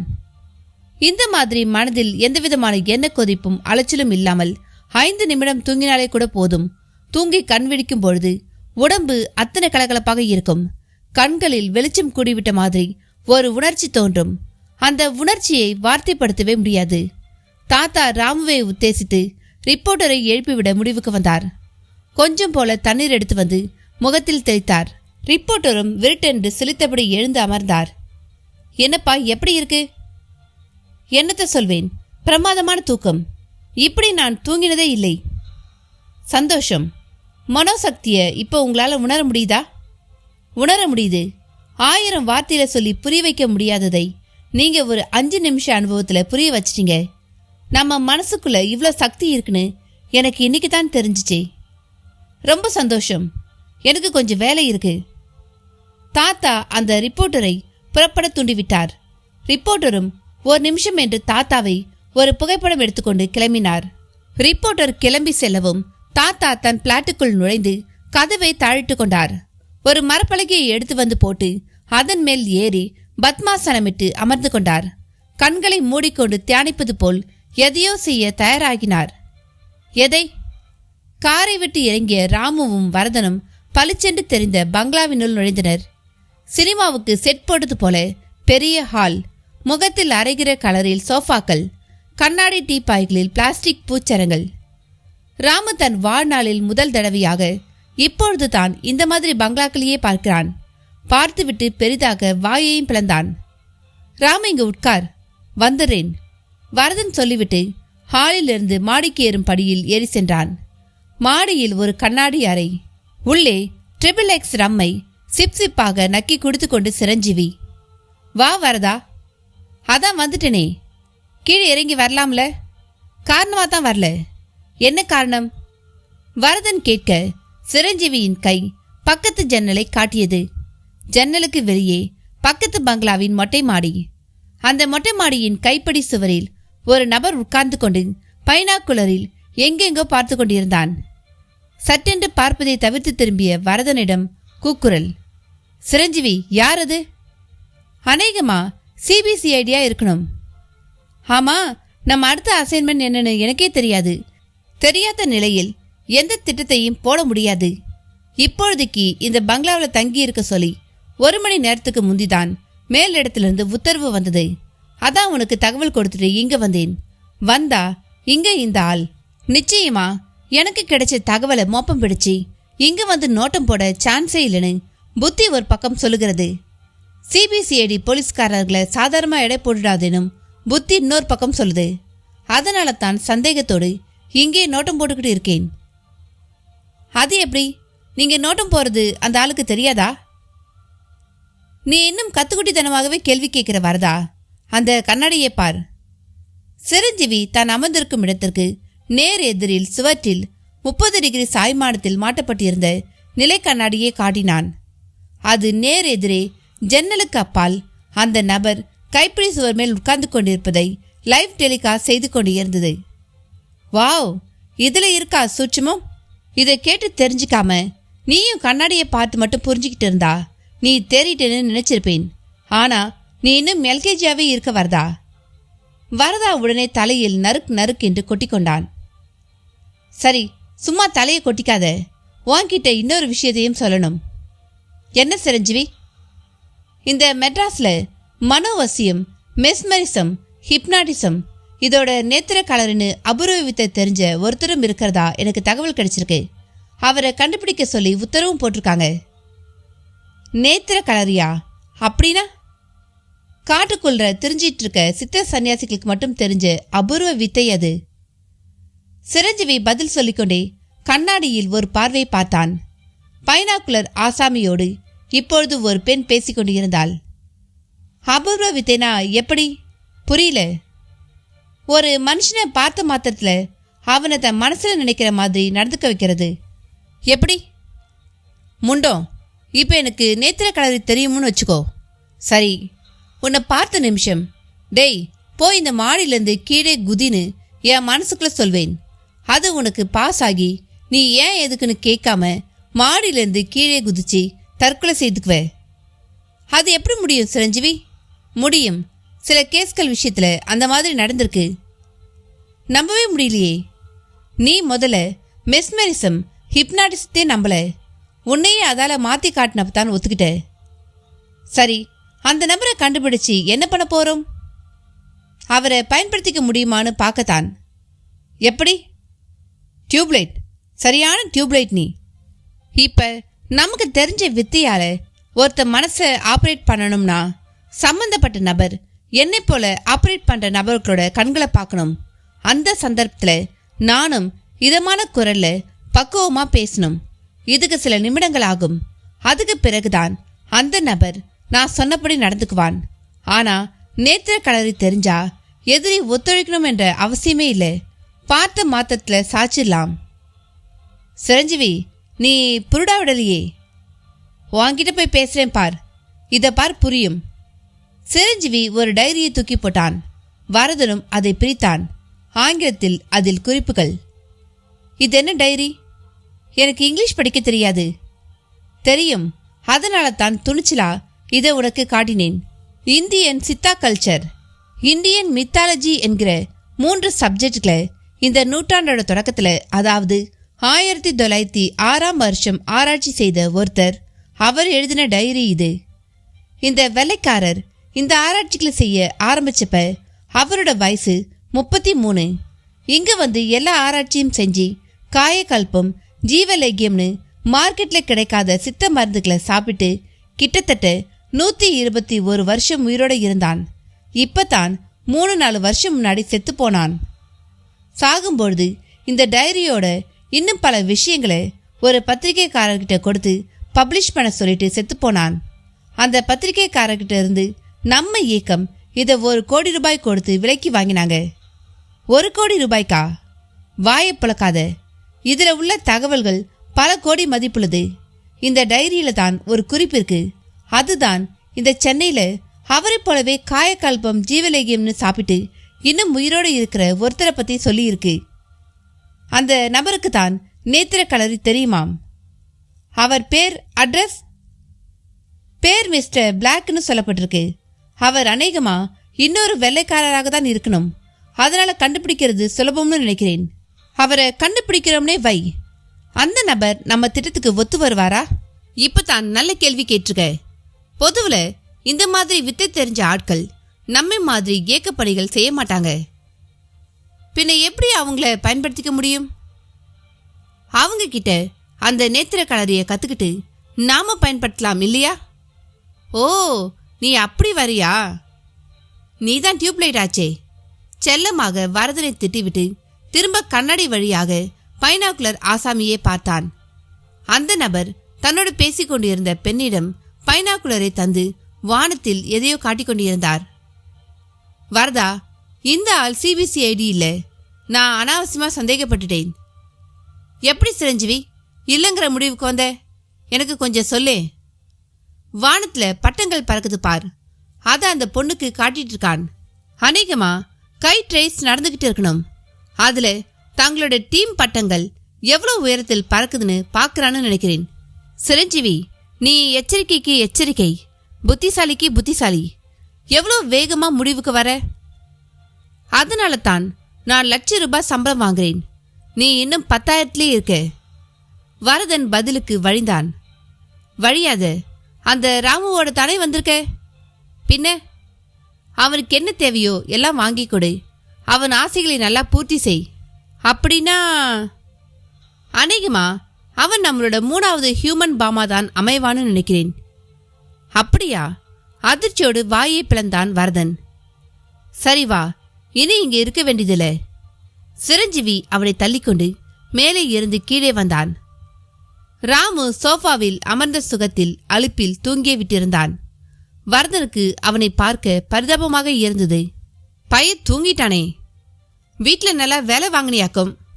ஆமா சிரஞ்சீவி, மாடும் இவனும் ஒண்ணு. போகட்டும், இனி வேலை வாங்காத. நான் சொன்ன மாதிரி கவனிச்சுக்கோ. கவனிச்சுக்கிறேன். அப்ப நாங்க வந்தது வேஸ்டா? புடலங்கா, இந்த மாதிரி கேள்வியெல்லாம் கேட்ட நேத்திர களரி கத்துக்கிட்டு வந்து முதல்ல உன்கிட்ட தான் டெஸ்ட் பண்ணுவேன். ஐயோ அப்பா, ஆளை விடு, நான் புறப்படுறேன். கவனம், உன் அப்பார்ட்மெண்ட்ல உன்னையும் இவனையும் வித்தியாசமா பார்க்காதபடி நடந்துக்கோ. டோன்ட் வரி, நாளைக்கே இவனோட ஒரு சண்டை போட்டு போடா, நான் இனி உன் அண்ணன் இல்லைன்னு தற்காலிகமா தள்ளி விட்டுறேன். சொல்லாத, செய். சரி, நான் கிளம்புறேன். டே ராமு, ராமு. ராமுவை தட்டி எழுப்பி அவனை இழுத்துக்கொண்டு வெளியேறினான் வரதன். வெளியே போய் காரில் ஏறும்பொழுது கேட்டான், என்னடா வந்த இடத்துல தூங்கிட்ட? எனக்கே தெரியலன, யாரோ என்ன தூங்குன்னு சொல்ற மாதிரி இருந்துச்சு. இருக்குண்டா, இருக்கும். வரதனின் பதிலை தொடர்ந்து கார் திரும்ப கிளம்பியது. சிரஞ்சீவியின் பார்வை அந்த சாம் கிரேட்மேன் டைரியில் இருந்தது. அத்தியாயம் 7. ஜனவரி 7, 1906. சித்தர்களின் சாவகாசமும் அறிமுகமும் என்னை மிகவும் பாதித்துவிட்டது. நான் மது அருந்துவேன், மாமிசம் உண்ணுவேன். எங்கள் ஊரில் இது இல்லாமல் இருக்கவே முடியாது. ஒரு நாளைக்கு இத்தனை கலோரிகள் இந்த உடம்புக்கு டாக்டர்கள் தேவை என்று சொன்னதை நான் அறிந்தவன். அதற்காக குறைந்தபட்சமாக 1500 கிராம் வரை சாப்பிட்டு வந்த நான் சித்த சாவகாசத்தால் வெறும் 50 கிராம் உணவுக்கு குறைந்தேன். பல சித்தர்கள் பச்சை காய்கனிகளை கூட சாப்பிடுவதில்லை. அதில் உயிராகிய ஜீவாத்மா உள்ளது என்று சருகுகளை சாப்பிட்டார்கள். உதிர்ந்து விழுந்த மரப்பட்டை ஒன்றை நீர் விட்டு அரைத்து துளி தேனில் கலக்கி சாப்பிட்டேன். அதில் 1,00,000 கலோரி சக்தி இருப்பதாக ஒரு சித்தர் கூறியதை கேட்டு அதிசயித்தேன். ஆனாலும் அத்தனை கலோரி உணவு என் உடலை பருக்க விடாது. தேவைக்கு போக மீதத்தை சிறுநீர் பிரித்துவிடும் என்றார்கள். உண்மைதான். அன்று நான் பெருக்கிய சிறுநீர் பசுவின் பாலை போல இருந்தது என்றால் நம்புவீர்களா? சாம் கிரேட்மேன் டைரி குறிப்பிலிருந்து. மரப்பலகை மேல் தியானத்தில் இருந்த கருப்பசாமி தாத்தா மெல்ல கண் விழித்தார். எதிரில் கடிகாரத்தில் மணி 9. எழுந்தவர் கை கால்களை உதறிக்கொண்டு ஒரு டம்ளர் மண்பானை தண்ணீரை எடுத்து குடித்தார். உதட்டை துண்டால் ஒற்றிக்கொண்டு வெளியே வந்தார். வரதனும் ராமுவும் காரை விட்டு இறங்கி வந்து கொண்டிருப்பது தெரிந்தது. கூடவே அப்பார்ட்மெண்டில் குடியிருப்பவர்களின் முணுமுணுப்புகள். இந்த ராமு என்ன எப்படி மாறிட்டான்? அவன் சேர்ந்த இடம் அப்படி. இது எதில் போய் முடியும்னு தெரியலையே. தாத்தாவிடமும் கவலை தெரிந்தது. இடுப்பில் வேட்டியும் தோளில் துண்டுமாய் தாத்தா நின்று கொண்டிருப்பதை ராமுவும் பார்த்தான். பார்த்தபடியே கொட்டாவி விட்டான். கொட்டாவி விட்டவனை வரதன் உள்ளே போகும்படி சத்தமாக சொன்னான். டேய், உள்ள போடா. அங்க என்ன 6வது மாடியில் இருக்கிறவரை பார்த்துக்கிட்டு போடானா? போறேனே என்று நேயிலும் ஒரு கொட்டாவியை விட்டான்.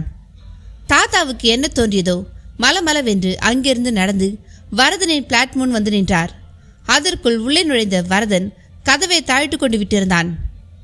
டொக் டொக் கதவை தட்டினார் கருப்பசாமி தாத்தா. வரதன் கதவை திறந்தான். தாத்தா நிற்பதை பார்த்து கொஞ்சம் தடுமாறிவிட்டு, என்ன வேணும் தாத்தா? ராமு.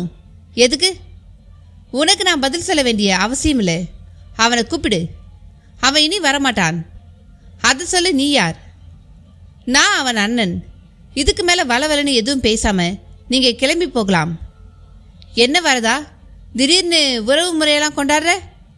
வரதனுக்கு சட்டென்று சிரஞ்சீவி சொன்னது ஞாபகத்துக்கு வந்தது. அதற்கேற்ப பேச்சை மாற்றத் தொடங்கினான். இப்போ உங்களுக்கு ராமு வேணும், அவ்வளவுதானே? ஆமாம், தாராளமாக கூட்டிட்டு போங்க. டே ராமு. ராமு பின்னாலேயே நின்று கொண்டு இருந்தான். போடா, தாத்தா கூப்பிட்டா இருப்பாரு. ராமு மலங்க மலங்க பார்த்தான். போடா, அப்பப்ப என்னாலான உதவியை செய்வேன், அவ்வளோதான். அதுக்காக நீ என் கூடவே இருக்கலாம்னா அது முடியாது. பச்சோந்தியை விட வேகமாக மாறினான் வரதன். தாத்தா இதழ்கடையில் மில்லிகிராமில் சிரித்தபடி அதை ரசித்தார். அண்ணே. என்ன அண்ணே? போடா, போய் எப்பவும் போல எல்லோருக்கும் எல்லா வேலையும் செய். சரிண்ணே. தாத்தா, இப்போ திருப்தி தானே? கருப்பசாமி தாத்தா புன்னகையை மட்டுமே பதிலாக வைத்தார். தாத்தாவின் பிளாட். அல்பமாக சில சாமான்கள் மட்டுமே இருந்தன. தாத்தா இன்னும் அடுப்பு மூட்டித்தான் சமைக்கிறார் என்பது அடுப்படியில் சாணி மெழுகி இருக்கும் மேடையை பார்த்தபொழுது தெரிந்தது. அங்கேயும் மண் பாத்திரங்கள் தான். சரியான ஆசிரம வாழ்க்கை. போய் அடுப்பு மூட்டி வெந்நீர் போடு என்றார் தாத்தா ராமுவிடம். அவனும் கொட்டாவியோடு நடந்தான். நில்லு. திரும்பினான். எதுக்கு இப்படி தூங்கி வழியிற? தெரியல தாத்தா, தூக்கமா வருது. ஏன் சரியா தூங்கலையா? இல்லை, எப்பவும் இப்படி தூக்கம் வந்ததே இல்லை. சரி போ, போய் வெந்நீர் போடு. தாத்தா அவனிடம் வேலை வாங்கியதே இல்லை. அன்று வேலை வாங்க தொடங்கியிருந்தார். பலருக்கும் ஆச்சரியமாக இருந்தது. அதில் வேணுகோபாலும் ஒருவர். தாத்தாவுடன் நன்றாக பேசுவார்.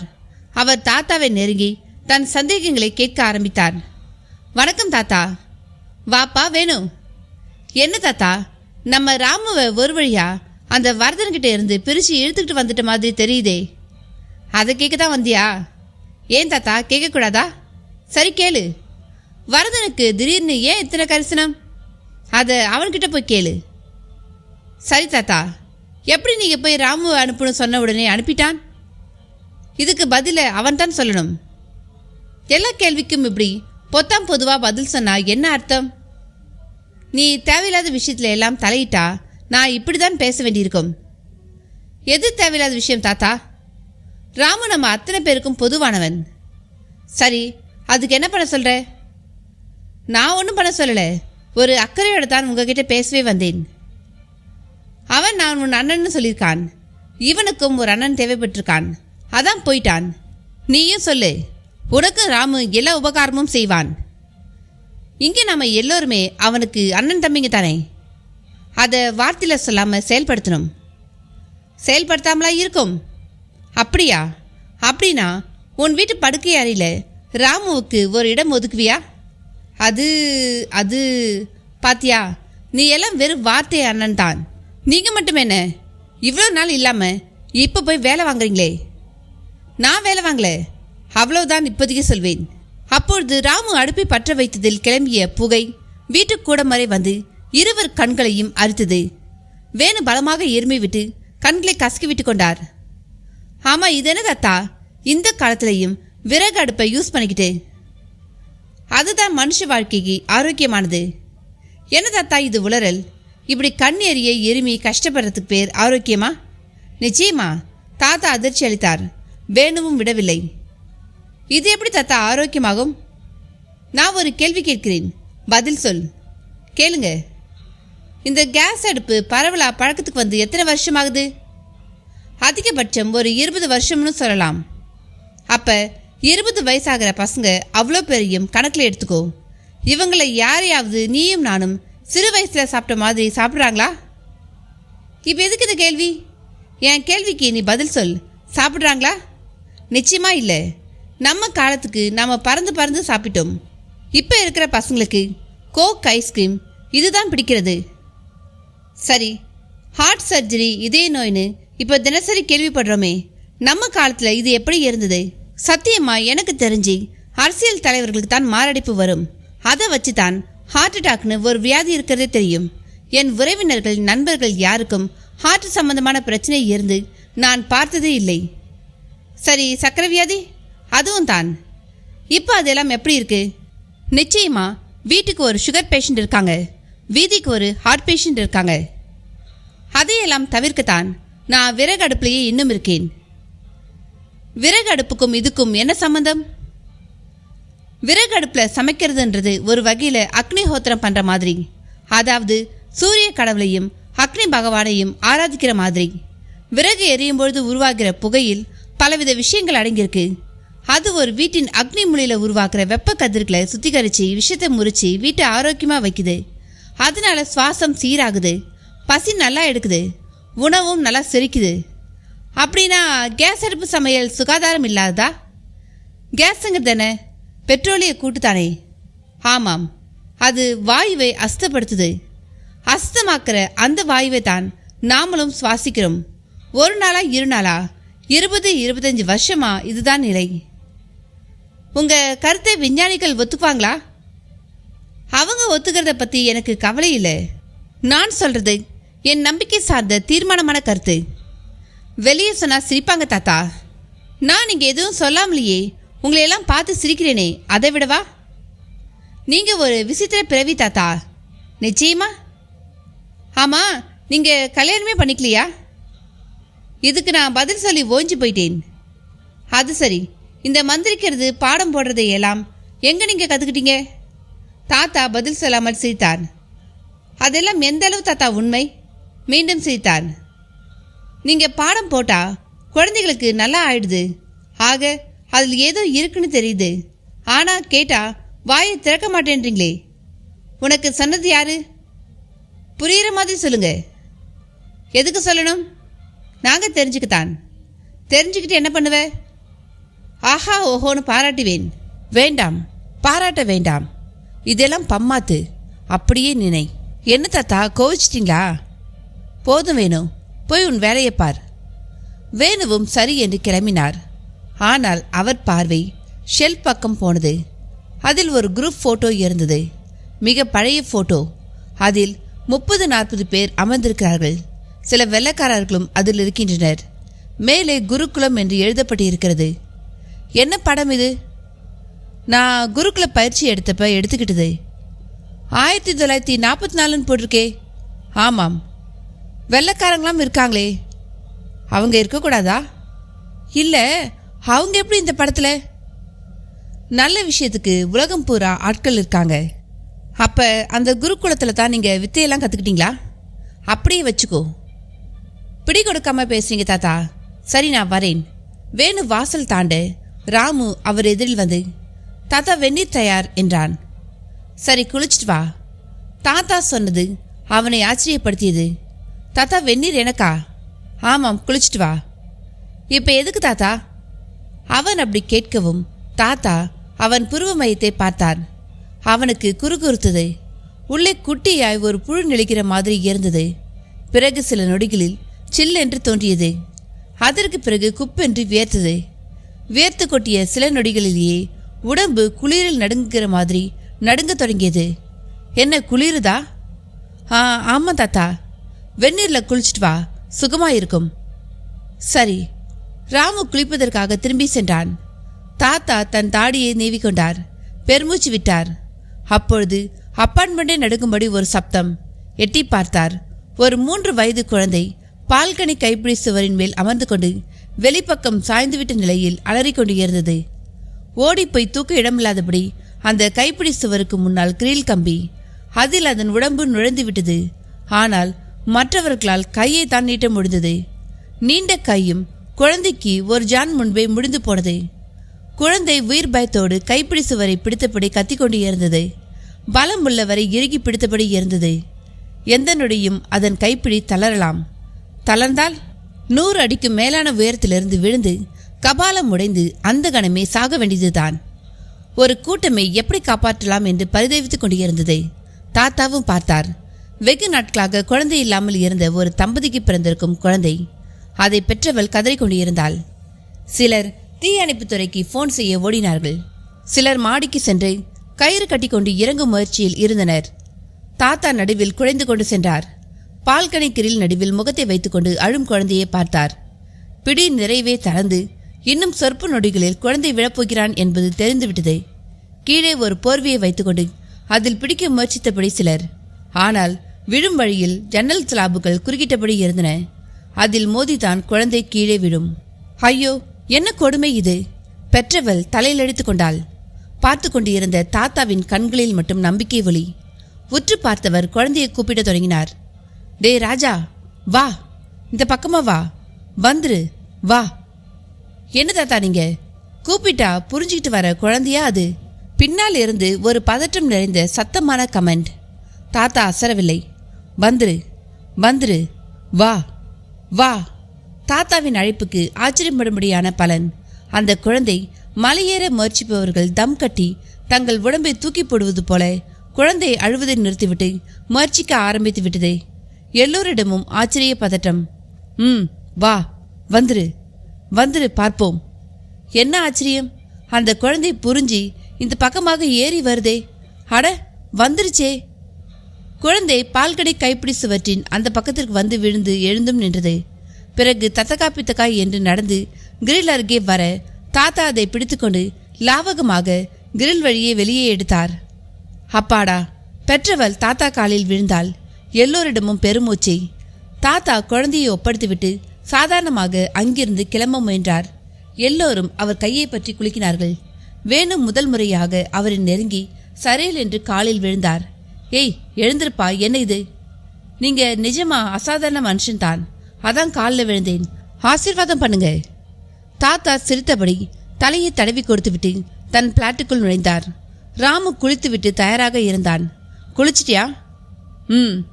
இப்ப தூக்கம் வரலையே. இல்லை தாத்தா. அப்படி உட்கார். அவன் போய் உட்கார்ந்தான். உட்காரும் பொழுது சற்று சிரமப்பட்டான். இடுப்பில் என்ன? ஆப்ரேஷன் பொண்ணு. வரதனோட வெளியூர் போயிருந்தப்ப வயிற்று வலி வந்துருச்சு. டாக்டருங்க ஆப்ரேஷன் பண்ணணும்னு சொன்னாங்க. அண்ணன் தான் செலவு செய்தாரு. அந்த காயம்தான். வயிற்று வலிக்கு ஆப்ரேஷனா? புதுசா இருக்கே. ஆமா, பண்ண பிறகு இப்ப வலி இல்லை. அவன் வெள்ளந்தியாக சொல்ல தாத்தா ஊன்றி பார்த்தார். அருகே அழைத்து வயிற்றை தொட்டு பார்த்தார். இடுப்பில் தையல் தெரிந்தது. வயிற்று வலிக்கு கிட்னி இருக்கிற முதுகு இடுப்பு பக்கம் ஆப்ரேஷன் பண்ணியிருக்காங்களே. எனக்கு அதெல்லாம் எதுவும் தெரியாது தாத்தா. சரி, அவனோட எங்கே போன? எங்கேன்னு தெரியாது. அண்ணன் பெரிய பெரிய பங்களாக்கெல்லாம் கூட்டிகிட்டு போச்சு. அங்கே யார் யாரோ இருந்தாங்க. நீ அங்கே என்ன பண்ண? நான் எதுவும் பண்ணலை, உட்காந்துக்கிட்டு தான் இருந்தேன். சரி, இனியும் கூப்பிட்டா போயிட்டு வா. போயிட்டு வந்து அங்கே நடந்ததை அப்படியே சொல்லணும், என்ன? சரி தாத்தா. தாத்தா தாடியை வருடியபடி யோசிக்க தொடங்கினார். அத்தியாயம் 8. ஜனவரி 8, 1906. எனக்கு பிறகு எனது அனுபவங்கள் இந்த உலகிற்கு தெரிய வேண்டும். அதுவே என் ஆசை. உலகத்திலேயே பாரத பூமியைப் போல ஒரு பூமி இருக்க முடியாது. இங்குள்ள மெய்ஞானிகள் முன்னால் எங்கள் விஞ்ஞானிகள் மிக சிறியவர்கள். உடம்பின் ஒவ்வொரு உறுப்பின் சக்தியையும் இங்குள்ளவர்கள் உணர்ந்திருக்கிற மாதிரி யாரும் உணர்ந்து வைத்திருக்கவில்லை. அந்த சக்தியை பயன்படுத்தாமலேயே நாம் அனைவரும் இந்த உலக வாழ்வை முடித்துக் கொள்கிறோம். உண்ணாமல் காற்றின் பிராணவாயுவை மட்டுமே நம்பி உயிர் வாழலாம். அழுகும் ஒரு பொருளான இந்த தேகத்தை அழியாதபடி திடமாகவும் வைத்திருக்கலாம். உட்கார்ந்த இடத்தில் இருந்து கொண்டு உலகில் நடப்பதை பார்க்கலாம். விண்ணில் ஏறி பறக்கலாம். அடுத்தவர் உடம்புக்குள் புகுந்து கொண்டு அவர்களை இயக்கலாம். இந்த மண்ணின் யோகங்கள் இதற்கு வழிகாட்டுகின்றன. இத்தனை வித்தை தெரிந்தவர்களும் உண்டு. இதில் சில வித்தை மட்டும் கற்றவர்களும் உண்டு. எனது இனிய நண்பர் மிஸ்டர் பிளாக் இதுபோல பல வித்தை தெரிந்தவர். சாம் கிரேட்மேன் டைரி குறிப்பிலிருந்து விழுந்து விட்டது. ராமுவும் அபார்ட்மெண்ட்டின் வீட்டு வேலைகளில் வழக்கம் போல செயல்பட தொடங்கிவிட்டான். நடுநடுவே வயிற்று வலி வரும்பொழுது மட்டும் கொஞ்சம் ஓய்வெடுத்துக் கொண்டான். வரதனும் கண்டும் காணாத மாதிரி இருந்தான். கிட்டத்தட்ட ஒரு வாரம் ஓடிவிட்டது. ஒரு நாள் வரதனுக்கு சிரஞ்சீவிடம் இருந்து போன் வந்தது. என்ன சிரஞ்சீவி, ராம் என்ன பண்ணிட்டு இருக்கான்? ஒரு பிரச்சனையும் இல்லை, அவன் பாட்டு அவன் வேலையை பார்த்துட்டு இருக்கான். அவனை யாரும் சந்தேகப்படலையே? இல்லை, நானும் கண்டும் காணாத மாதிரி தான் இருக்கேன். அது சரி, மேலிடத்திலிருந்து தகவல் எதுவும் இல்லையா? வந்திருக்கு. வர 15ஆம் தேதி சுதந்திர தினம் வருது இல்லையா? ஆமாம், அன்னைக்கு ராமுவுக்கு வேலை இருக்கு. அவனை இப்பவே தயார்படுத்துரு. என்ன வேலை சிரஞ்சீவி? நம்ம கொள்ளைகளுக்கு எதிரான மந்திரியை பரலோகம் அனுப்புகிற வேலைதான். அப்படின்னா ராமு அவன்தான் அன்னைக்கு மனித வெடிகுண்டு. அப்போ நான் இன்னைக்கே தயாராகிடுறேன். கவனமாக செயல்படு. ராமுவா போக போகிறதில்ல. அவனுக்கு மாறுவேஷம் போட்டு முகத்தை மாத்திர வேலை இருக்கு. இதெல்லாம் எதுக்கு சிரஞ்சீவி? ஒருவேளை அவன் வெடிச்ச பிறகு அவன் முகம் எதுவும் ஆகலனா நாம யாரும் மாட்டிக்க கூடாது பாரு, அதுக்காகத்தான். எப்படி? சரியான டியூப்லைட் நீ. ராமுதான் மனித வெடிகுண்டுனா அவன் இருந்த உன்னோட அப்பார்ட்மெண்ட் மொத்தமும் போலீஸ் பார்வைக்கு உள்ளாகும். குறிப்பா நீ மாட்டுவ. நம்ம ஆட்கள்ல ஒரு ஆள் மாட்டினாலும் போச்சு. போலீஸ்காரங்களுக்கு அந்த ஒரு ஆள் போதும். நம்ம பத்தின எல்லா விவரங்களையும் கறந்துடுவாங்க. வாவ், எவ்வளோ எச்சரிக்கை திட்டம் போடுற நீ. அப்படி போட்டாதான் வண்டி ஓடும், புரிஞ்சுக்கோ. அப்புறம் இன்னொரு விஷயம், அப்படி ஒருவேளை அவன் முகம் சிதியாம அகப்பட்டுக்கிட்டா நீ அப்பார்ட்மெண்ட்டை காலி பண்ணிடணும், புரியுதா? சரி சிரஞ்சீவி, இனிமே உனக்கு நான் ஃபோன் பண்ண மாட்டேன். அசைன்மெண்ட் ஆரம்பிச்சிட்டா எப்படி நடந்துக்கணும்னு நமக்கு சொல்லப்பட்டிருக்கு. அதுல தடயங்கள் உருவாக்குற எந்த விதத்திலையும் நம்ம செயல்பாடு இருக்கக்கூடாது. அப்ப உன் கூட நான் எப்படி பேசுறது? உன் அப்பார்ட்மெண்ட்டுக்கு எலக்ட்ரீஷியனா, பாத்திரத்துக்கு ஈயம் பூசுறவனா, டிவி ரிப்பேர் பண்றவனா, பல வேஷங்கள். நானும் நம் ஆட்களும் வருவோம். கருப்பு தலப்பா கட்டியிருப்பாங்க. கழுத்துல தாய்த்து கட்டிய கருப்பு கயிறு இருக்கும். இதை வச்சு நீ அடையாளம் தெரிஞ்சுக்கலாம். ஓகே சிரஞ்சீவி, கவனமா நடந்துக்கோ. ராமுவை அப்பப்ப டச் பண்ணிக்கோ, நான் பார்த்துக்கிறேன். மிஸ்டர் பிளாக்னு ஒருத்தர் இருக்கிறதா சொன்னேன் இல்லையா? ஆமாம், அவரை கண்டுபிடிக்கிற அசைன்மெண்ட்டும் இப்போ எனக்கு கொடுக்கப்பட்டிருக்கு. எப்படி கண்டுபிடிக்க போற? நாளைக்கு பேப்பரை பார், உனக்கு தெரியும். வை. மறுமுனை முடங்கியது. வரதன் ரிசீவரை வைத்துவிட்டு நிமிர்ந்தான். வெளியே வந்தான். ராமு யார் வீட்டுக்கோ தண்ணீர் குடம் சுமந்து கொண்டிருந்தான்.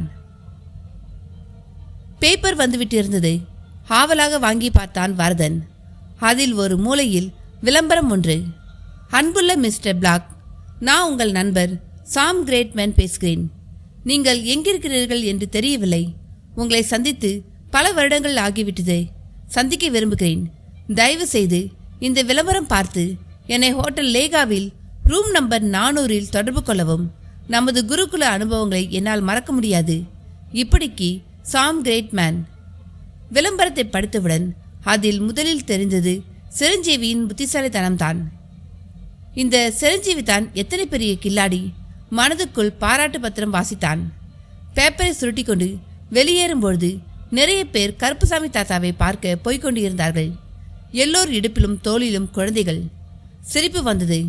ஹைடெக் யுகத்தில் இப்படி மனிதர்கள் இருக்கிறார்களே என்று நினைத்து கொண்டான்.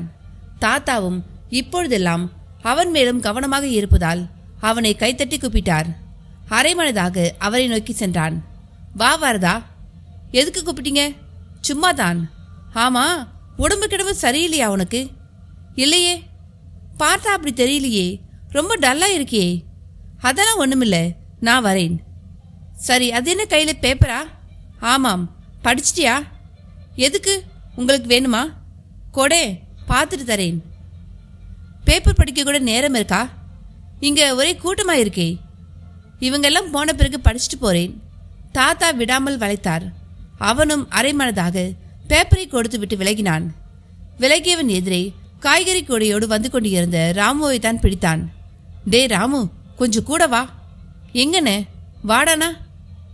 ராமு காய்கறி கூடையை உரிய வீட்டில் கொடுத்துவிட்டு ஃபாலோ செய்தான்.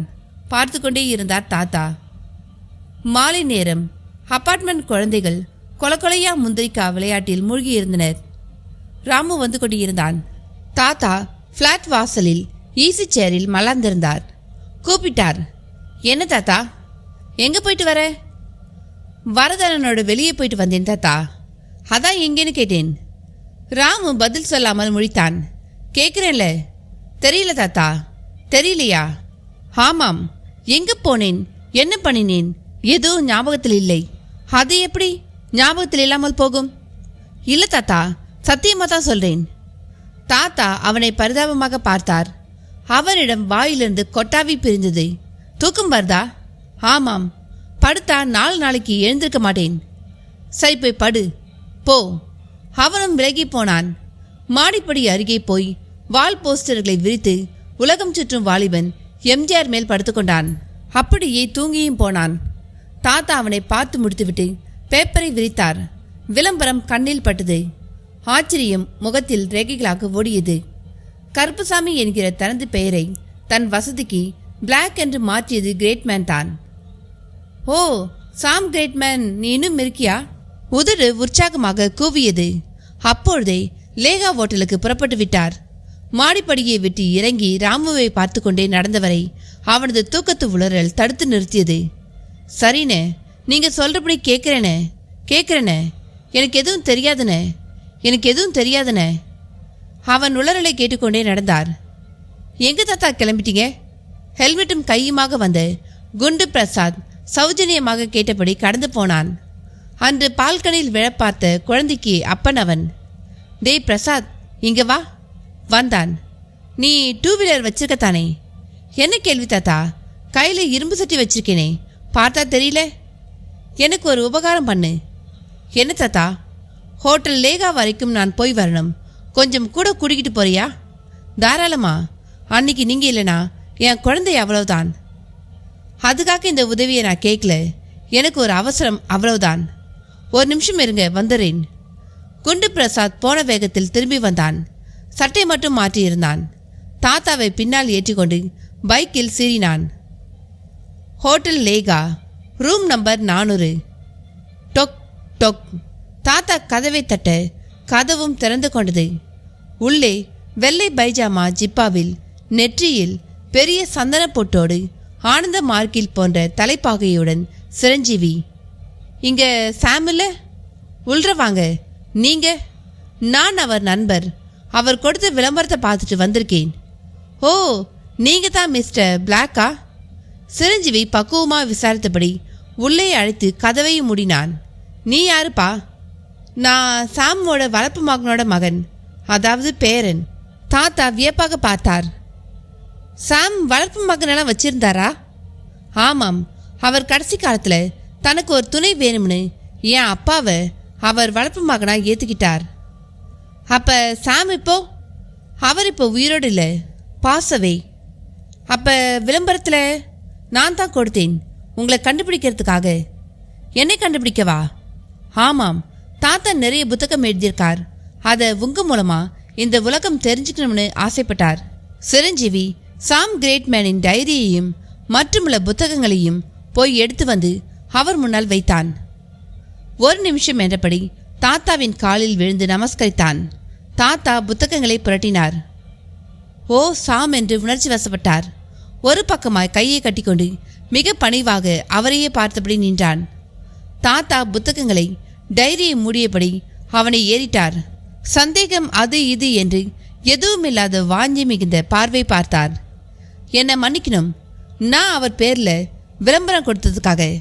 சிரஞ்சீவி பவ்யமாக பேசினான். பரவாயில்ல, நீ கொடுத்துருக்கலனா என்னை பார்த்துருக்க முடியாது.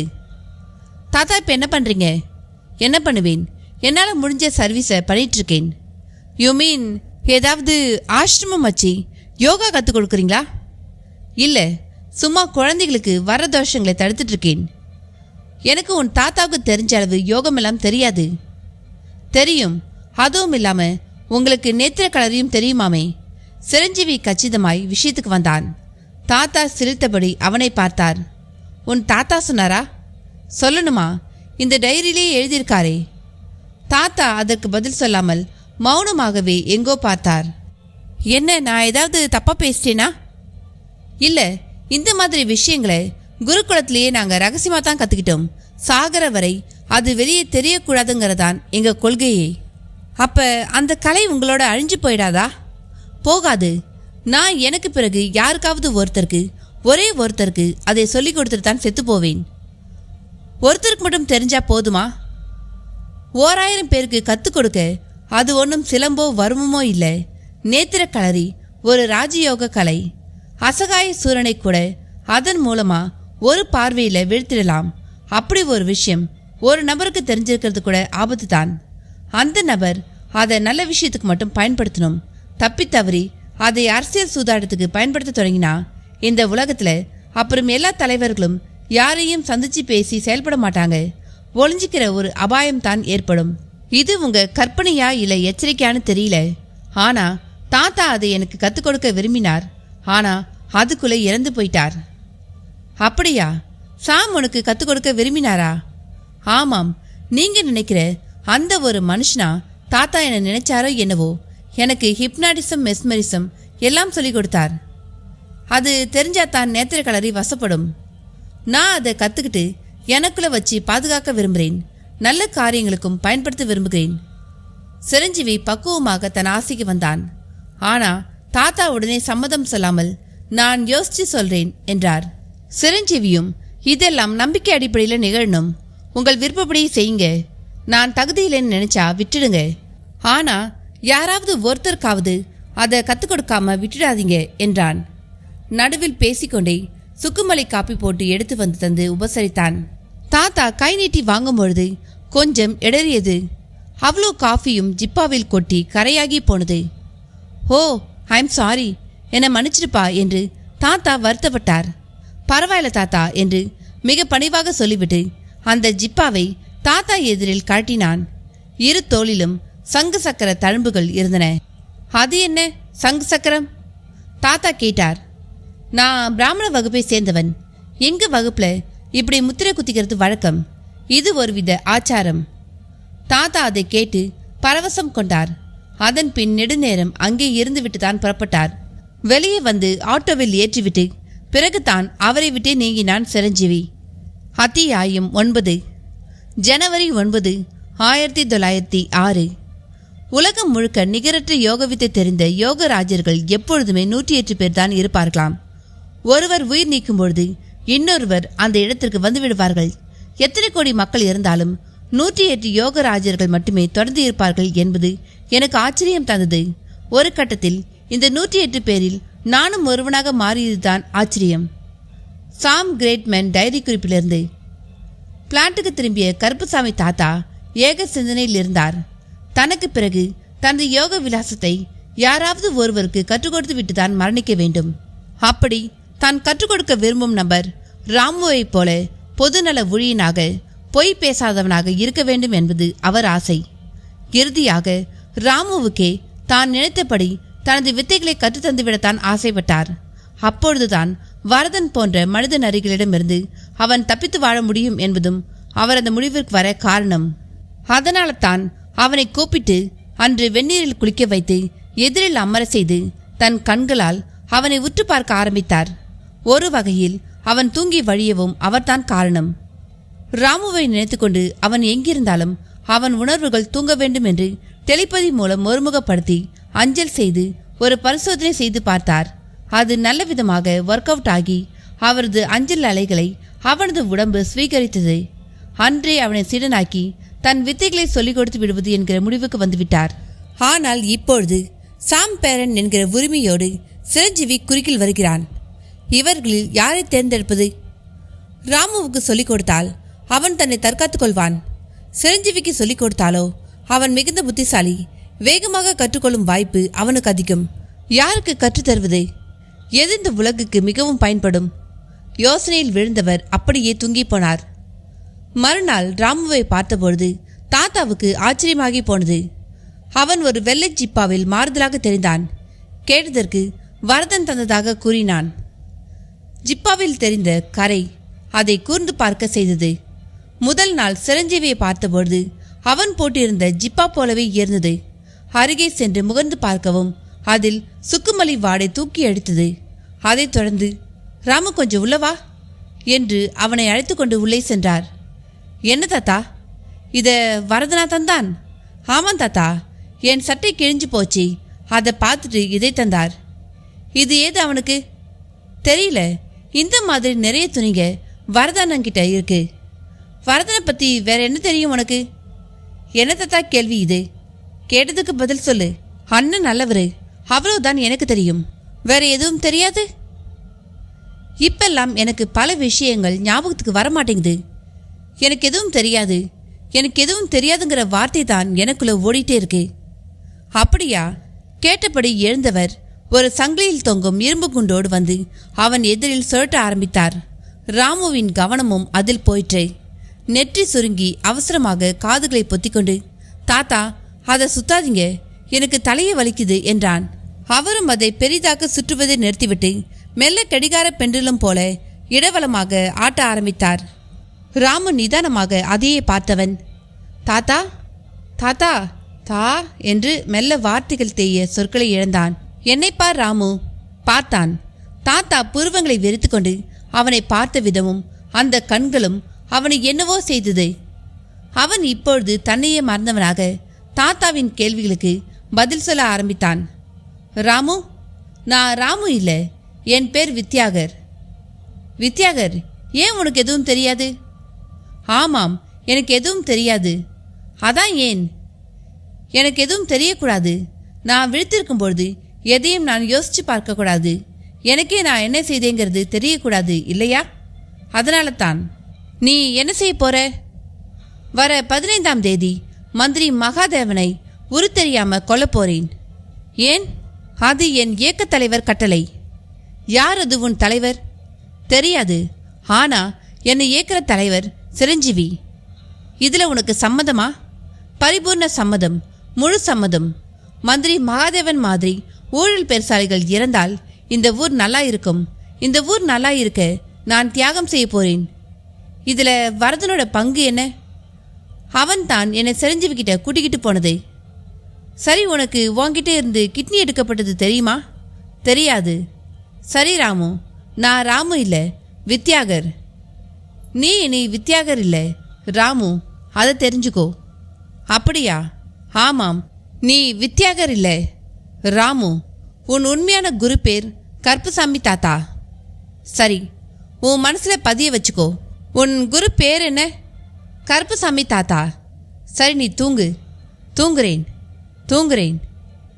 ராமு அப்படியே தன்னை மறந்து படுத்தான். தாத்தா சிந்தனையோடு எழுந்தார். குரூப் போட்டோவை போய் பார்த்தார். அதில் குருநாதர் நடுவில் அமர்ந்திருந்தார்.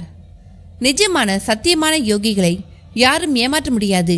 அப்படி ஏமாற்ற முயன்றால் ஏதாவது ஒரு விஷயம் வந்து காட்டி கொடுத்துவிடும். இது சத்தியம் என்று அவர் சொன்னது ஞாபகத்துக்கு வந்தது. வெளியே மழைத்தூறல் ஆரம்பித்தது. வேஷம் கலைத்த சுக்குமலை காப்பிக்கு மழையும் நன்றி சொன்னதை. சிரஞ்சீவி திட்டம் போட்டுத்தான் தன்னை தேடி இருக்கிறான். எப்படியோ சாம் கிரேட்மேனின் டைரியும் மற்ற புத்தகங்களும் அவன் வசப்பட்டு இருந்தது. அது தன்னை சந்தித்து பேசி நேத்திர களரியை பற்றி அவன் தெரிந்து கொள்வது வரை பாதை போட்டிருக்கிறது. நல்ல வேளை, இப்பொழுதாவது உண்மைகளை தெரிந்து கொள்ள முடிகிறதே. எல்லாம் குருநாதர் ஆசிர்வாதம். இல்லாவிட்டால் அந்த இடத்தில் சுக்குமலை காஃபி கை தவறி கொட்டுமா? அதுவே ஒரு அடையாளமாகி இப்பொழுது எல்லாம் சதிவேலை சம்பந்தப்பட்டதுதான் என்பதை புரிய வைத்திருக்குமா? அநேகமா ஏதாவது ஒரு சித்த புருஷரின் ஆத்மா கூட இதை செய்திருக்கலாம். எப்படியோ உண்மை தெரிந்து எச்சரிக்கை பிறந்துவிட்டது. இனி அத்தியாயம் 10. ஜனவரி 10, 1906. முதலில் பூர்வ புண்ணியம் நமக்கு இருக்க வேண்டும். இருந்தால் சித்தம் வசப்படும், சித்தர்கள் வசப்படுவார்கள். அடுத்து உண்மையும் பொறுமையும் நிறைய இருக்க வேண்டும். இருந்தால் சித்த ரகசியங்களை நாம் கற்க முடியும். அதை கற்றுக்கொள்வது எல்லாம் எனக்கு தெரியும் என்று பெருமைப்பட்டுக் கொள்வதற்காக இருக்கக்கூடாது. அது தங்கியிருக்கிறது என்று நினைக்க வேண்டும். இதனாலேயே சித்தர்கள் சம்பந்தப்பட்ட விஷயங்கள் சமூகத்தில் நம்ப முடியாத புராண கதைகளைப் போல கருதப்படுகிறது. அப்படி அவர்கள் கருதுவதே சித்தத்திற்கும் பலம். எவரும் போற்ற வேண்டும், வியக்க வேண்டும் என்பதற்காக தோன்றியதல்ல சித்தம்.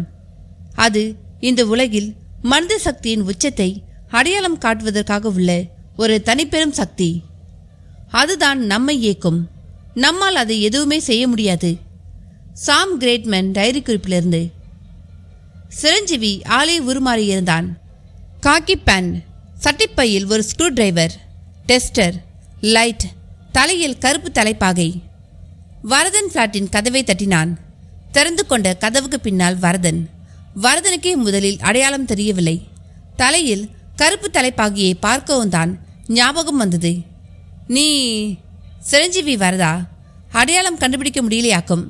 மிதப்பாக கேட்டபடி உள்ளே வந்தான். வரதன் கதவை மூடப்போனான். மூடாத, திறந்தே இருக்கட்டும் என்ற சிரஞ்சீவி வெளியில் நிலைக்காலுக்கு மேல் இருக்கும் வராண்டா லைட்டை காட்ட ஆரம்பித்தான். பார்ப்பவர்கள் பழுது நீக்குவதற்காகவே வந்திருப்பதாக நினைக்க வேண்டும் என்கிற எதிர்பார்ப்பு நன்றாகவே வேலை செய்தது. என்ன வாசல் லைட் எரியலையாக்கும் என்று கேட்டபடி கடந்து போனது பக்கத்து வீட்டு கேடு. ஆமா தாத்தா என்ற வரதனை சிரஞ்சீவி நக்கலாக்க பார்த்தான். பிறகு உள்ளே வந்தான். வெளியே பார்வையை வைத்துக்கொண்டு கடகடவென்று பேசத் தொடங்கினான். வரதா, ராமு கண்ட்ரோலில் தானே இருக்கான்? ஆமா சிரஞ்சீவி. சொதப்பலா எதுவும் பண்ணிட மாட்டானே? அதெல்லாம் ஒன்றுமில்ல. அதான் அவனுக்கு எதுவும் தெரியாதுங்கிற எண்ணத்தை நீ நல்லா பதியம் போட்டு விட்டுருக்கே. குட். நாளைக்கே அவனுக்கு மொட்டை போட்டுரு. ஒரு டோப்பாவை வாங்கி கொடுத்து இடுப்பில் பாமை கட்டித்தான் விழாவுக்கு அனுப்ப போகிறோம். குண்டு வெடிச்சு சிதறும் பொழுது டோப்பா எகிரி போய் விழுந்து கருகிடணும். மொட்டை தலையோடு தான் இவன் கிடைக்கணும். அப்படி கிடைச்சாலும் வந்தது இவன் இல்லைன்னு போலீஸ் நினைச்சு குழம்பணும். எல்லாம் சரி, முகமே எரிஞ்சு கருகி போயிட்டா நமக்கு ரொம்ப சௌகரியமாக போயிடும். அப்படி ஆகிறதுக்கு வழி இல்லையா? இடுப்பை அவன் கட்டிக்கிட்டு போகிற அதை வெடிக்கிறதை பொறுத்து இருக்கு. சரி, இதை சொல்ல தான் வந்தியா? இன்னொரு விஷயமும் இருக்கு. என்ன? மிஸ்டர் பிளாக்குங்கிற அந்த கருப்பு சாமியை கண்டுபிடிச்சிட்டேன். அப்படியா? பேப்பர் விளம்பரம் ஒர்க் அவுட் ஆயிடுச்சு இல்லையா? ஆமாம். இவ்வளோ சீக்கிரம் அது ஒர்க் அவுட் ஆகும்னு நான் நினைக்கவே இல்லை. அப்போ அடுத்த குறி அவரா? ஆமாம். அவர்கிட்ட சிஷ்யனா சேர்றது ஒன்றும் சாதாரண விஷயம் இல்லை. மனுஷன் யமகாதகன். நம்ம 1 மில்லிமீட்டர் அளவு கூட தப்பாக நினைக்க இடம் கொடுத்துடக்கூடாது. கொடுத்தா அவ்வளவுதான். என்னாகும்? நேத்திர கலரி உன்னையும் என்னையும் எது வேணும்னாலும் செய்யும். பார்த்த மாத்திரத்தில் நம்ம இந்த மனுஷர் ஒருத்தரை ஒருத்தர் கழுத்து நெரிச்சு கொல்லும்படி கூட கட்டளையிடலாம். நாமளும் அதை செய்து முடிச்சு செத்து போயிடுவோம். பயங்கரமா இருக்கே. வரதன் யோசிக்கும் போதே தாத்தாவை வெளியில் நடந்து வந்து கொண்டிருந்தார். கதவு திறந்து கொண்டிருப்பதை பார்த்து உள்ளே எட்டி பார்த்தார். அவர் பார்ப்பது தெரியவும் சிரஞ்சீவிக்கு குபீர் என்று வியர்த்தது. வரதன் தாத்தா பார்ப்பதை அறிந்து வெளியே போய் விசாரிக்கலானான். என்ன தாத்தா பார்க்குறீங்க? கதவு திறந்திருக்கே, இருக்கியான்னு பார்த்தேன். இல்லாமத்தான் வந்து விசாரிக்கிறேனாக்கும். இடக்காக பதில் கூறி அனுப்பிவிட்டு உள்ளே வந்தான். சிரஞ்சீவி செத்து பிழைத்த மாதிரி வரதனை பார்த்தான். என்ன சிரஞ்சீவி, எதுக்கு இப்படி வேர்த்திருக்கு? வேர்க்காம? அவர்தான் நான் சொன்ன மிஸ்டர் பிளாக். எனது இந்த தாத்தாவா? இவரை தான். இங்கே என்னை மொப்பம் பிடிச்சிட்டு வந்துட்டாரோன்னு நினச்சி மிரண்டு போயிட்டேன். அடக்கன்றாவியே, இவர் தானா அது? வரதனுக்கு குபீர் என்று வியர்த்தது. ஆமாம், இவர் இந்த பிளாட்டில் தான் குடியிருக்காரா? ஆமாம். நல்ல வேலை என்னை பார்க்கல. நானும் மாறு வேஷத்தில் இருக்கேன். ஜாக்கிரதை வரதா. கவலைப்படாத, தாத்தாவோட எனக்கு நல்ல பழக்கம் உண்டு. ஆனால் எப்போ பார் மோதிப்போம். இனி நான் தாத்தாவை ஒரு கடவுளாக்கி நானும் அவர் பக்தனாயிடுறேன். ரொம்ப கவனமாக செயல்படு. ஓவர் ஆக்ட் பண்ணி கெடுத்துடாத. ஐயோ அப்பா, கையில் வெண்ணெய் வச்சுக்கிட்டு நெய் களைஞ்ச கதையால இருக்கு. கவலையப்படாத. இனி தாத்தாவை அங்குலத்துக்கு அங்குலம் அசத்தத்தான் என் வேலை. அதெல்லாம் பிறகு. முதல்ல ராமுவை தயார் பண்ணணும். ஞாபகம் இருக்கட்டும். நான் கிளம்புறேன். நல்லது, ஜாக்கிரதையாக போயிட்டு வா. வரதன் சிரஞ்சீவியை வழி அனுப்பிவிட்டு தாத்தாவின் பிளாட்டை எட்டி பார்த்தான். அவர் வெளியே ஈசி சேரை போட்டுக்கொண்டு இருந்தார். தாத்தா, எத்தனை பெரிய ஆளியா நீ! எவ்வளோ சாதாரணமாக இருக்கீங்க. இது தெரியாமல் நான் உன்கிட்ட மோதிக்கிட்டே இருந்துட்டேன். வரதன் மனதில் சன்னமாய் வருத்தம். அதை சரி செய்து கொள்ள வேண்டி தாத்தாவை நோக்கி நடந்தான். எதிரில் போய் நின்றான். வாலே, என்ன விஷயம்? மனசே சரியில்லை தாத்தா. அதுக்கு நான் என்ன பண்ணணும்? உங்ககிட்ட பேசிக்கிட்டு இருந்தா கொஞ்சம் ஆறுதலாக இருக்கும்னு தோணுச்சு. என்ன குல்லாவெல்லாம் பயங்கரமாக இருக்கு? அதெல்லாம் ஒன்றுமில்ல. தப்பா ஏதோ பண்ணிட்டேன். மனசில் இப்போ குற்ற உணர்ச்சி குத்துது. நான் திருந்தி இனி நல்ல விதமாக இருக்கணும். அப்படி என்ன தப்பு பண்ணின நீ? எவ்வளவோ, எதன்னு சொல்ல? சரி, இப்போ வருத்தப்படுறல? நிச்சயமா தாத்தா, எனக்கு நல்ல மனபலத்தை கொடுங்க. நான் என்ன சாமியா உனக்கு அதையெல்லாம் தர? என் வரையில் நீங்க அதுக்கெல்லாம் மேலே. அவன் பதில் தாத்தாவை ஒரு வினாடி அவனை எடை போடும் விதமாக பார்க்க வைத்தது. நாம் இவனையும் இவன் கூட்டாளியையும் தெரிந்து கொண்டது போல இவனும் தெரிந்து கொண்டு விட்டானா? சந்தேகம் வந்தது. தாத்தா போன்ற சித்த புருஷர்களுக்கு சந்தேகம் வந்தால் அதை தீர்த்து கொள்வது மிக சுலபம் என்பது போல அவர் கண்கள் அகண்டு விரிந்தன.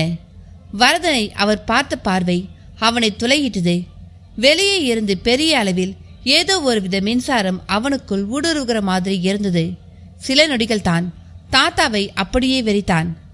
உண்மையை பேசு வரதா, எதையும் மறைக்காம என்கிட்ட பேசு. தாத்தா நீவி தருவது போல கேட்டார். அவனும் கொட்ட ஆரம்பித்து விட்டான். ஆகஸ்ட் 15 அந்த பள்ளிக்கூட கலையரங்க வளாகம் ஆயிரக்கணக்கான மாணவர்களோடும் ஆச்சரியங்களோடும் அல்லோலகலமாக இருந்தது. மேடை காலியாக தயார் நிலையில் மந்திரிக்காக காத்திருக்க ஆங்காங்கே அவரை வரவேற்கும் பேனர்கள். ராமு ஒரு வயதான சுதந்திர போராட்ட தியாகியின் வேடத்தில் கையில் மாலையோடு வளாகத்து நாற்காலி ஒன்றில் அமர்ந்து கொண்டிருந்தான். மந்திரி வந்தவுடனே அவருக்கு, நீ போய் மாலை போடுற, நீ மாலை போட போறது புரோகிராம் அஜெண்டாவில் இருக்கு, மேடைக்கு நீ போய் மாலை போடணும், அப்ப நடக்கக்கூடாதெல்லாம் நடக்கும் என்று சிரஞ்சீவி அவன் மூளையை சலவை செய்து தயார்படுத்தி அனுப்பியிருந்தான். சிரஞ்சீவியின் குரலை தவிர மற்ற எல்லாமே ராமு வரையில் வெட்டி சப்தம்தான். அப்படி ஒரு கட்டுப்பாட்டில் இருந்தது அவனது மனது. ரிமோட் சிரஞ்சீவியின் கைகளில் இருந்தது. சிரஞ்சீவியோ அந்த வளாகத்தை ஒட்டிய மாடி வீடு ஒன்றின் தனி அறையில் ஜன்னல் வழியாக கிட்டத்தட்ட 200 மீட்டர் தொலைவில் உள்ள வளாகத்தை பார்க்க முடிந்தவனாக இருந்தான். கூடவே வரதனும் இருந்தான். வரதனிடம் உறைந்த இறுக்கமான நிலை. என்ன வரதா, பயப்படுறியா? அதான் ஒரு வார்த்தை கூட பேசாம இருக்கிறியா என்று நடுநடுவே கேட்கும்பொழுது வரதனிடம் பதில் இல்லை. விலாவரியாக விசாரிக்கலாம் என்றால் அதற்குள் மந்திரி வரும் அரவம் கேட்டது. சைரன் ஜீப்பின் சப்தம், பொழுதி கவலங்கள், தொடர்ச்சியாக கார்களின் ஊடுருவல் சப்தங்கள். ஜன்னல் வழியே பார்த்தான். மந்திரி வந்துவிட்டார். வந்தவர் வரவேற்கப்படுகிறார். மாலை போடப்படுகிறது. மேடை ஏறுகிறார். போலீஸ் வளையத்திற்கு நடுவில் மேடை ஏறி அமர்கிறார். வரவேற்புரை வாசிக்க வருகிறார் ஒருவர். பலே. அவருக்கு பிறகு தலைமையுரை. ஒரு நடுவயது பெண்மணி 1000 முறைக்கு மேல் உதட்டை நக்கியபடி பேசி முடித்துவிட்டு அமர்கிறாள். அதன்பின் மந்திரிக்கு மரியாதை செய்யப்படுகிறது. மைக்கில் அவருக்கு மாலை அணிவிக்க உள்ளவர்கள் பட்டியல் வாசிக்கப்படுகிறது. அதில் முதல் பெயரே தியாகி சபேசன் பெயர்தான். அந்த பெயர் வாசிக்கப்பட்டவுடன் ராமு எழுந்தான். மேடை நோக்கி நடந்தான். மாடி விட்டு தனி அறையில் சிரஞ்சீவியும் ரிமோட்டுடன் தயாரானான். வரதன் சிரஞ்சீவியை ஒட்டி நின்று கொண்டான். ராமு மாலை அணிவிக்கும்போது கச்சிதமாக ரிமோட் பட்டனை அழுத்திற்று சிரஞ்சீவியின் கை. அடுத்த நொடி காதை பிளக்கும் சப்தம் கேட்டது. கலையரங்க வளாகத்திலிருந்து மந்திரி பார்க்கும் தூரத்தில் சிரஞ்சீவியும் வரதனும் இருந்த அந்த மாடி அறை பகுதியே கரும்புகை சூழ ஒரே புகை கொட்டாரமாக இருந்தது. செக்யூரிட்டிகள் மந்திரியை சுற்றி வளைத்து கொண்டனர். அவரை அங்கிருந்து அப்புறப்படுத்த ஆரம்பித்தனர். கூட்டமும் மிரண்டு போய் பார்த்தபடி இருந்தது. ராமு சலனமே இல்லாமல் மேடையை விட்டு இறங்கினான். கருப்புசாமி தாத்தா காத்திருந்தவர் போல வந்தார். வா ராமு, நம்ம வீட்டுக்கு போகலாம் என்று நடக்க ஆரம்பித்தார். வரதனை அன்று மனோவசியம் செய்து உண்மையை சொல்ல சொன்ன பொழுது அவன் ராமுவை ஹியூமன் பாமாக்க முடிவு செய்திருப்பதாக கூறியதை தொடர்ந்து அவன் பாம் இல்லை, நீதான் பாம் என்று கூறியதும் அதற்கேற்ப தாத்தாவின் கட்டளைப்படி அவன் சிரஞ்சீவி கொடுத்த வெடிகுண்டை தன் இடுப்பில் யாருக்கும் தெரியாதபடி கட்டிக்கொண்டு அவனோடு கூடவே இருந்ததையும் அப்படி இருக்க வேண்டும் என்று சொன்னதையும் எண்ணி பார்த்தபடியே நடந்தார் தாத்தா. மௌனமாக எந்த அதிர்வுமின்றி பின்தொடர்ந்து கொண்டிருந்தான் ராமு. இனி அவன்தான் அவரது சிஷ்யன். அவனது கண்களும் காலப்போக்கில் அனைத்தையும் சாதிக்கும் கருப்புசாமி தாத்தாவின் மாயக்கண்கள் போல மாறுமா? மாறும். இது நிஜம். என்ன நண்பர்களே, கதையை கேட்டீங்களா? இந்த கதை இதோட முடிஞ்சிருச்சு. இந்த கதையை பற்றி நீங்கள் என்ன நினைக்கிறீங்கன்னு சொல்லிட்டு கமெண்ட் பாக்ஸில் கமெண்ட் பண்ணுங்கள், லைக் பண்ணுங்கள், உங்கள் நண்பர்களுக்கும் ஷேர் பண்ணுங்கள். அடுத்து என்ன கதை வேணும்னு சொல்லிட்டு கமெண்ட் பாக்ஸில் மென்ஷன் பண்ணுங்கள். அப்போ தான் அந்த கதையை தேர்ந்தெடுத்து படிக்கிறதுக்கு எனக்கு ரொம்ப வசதியாக இருக்கும். நன்றி, வணக்கம்.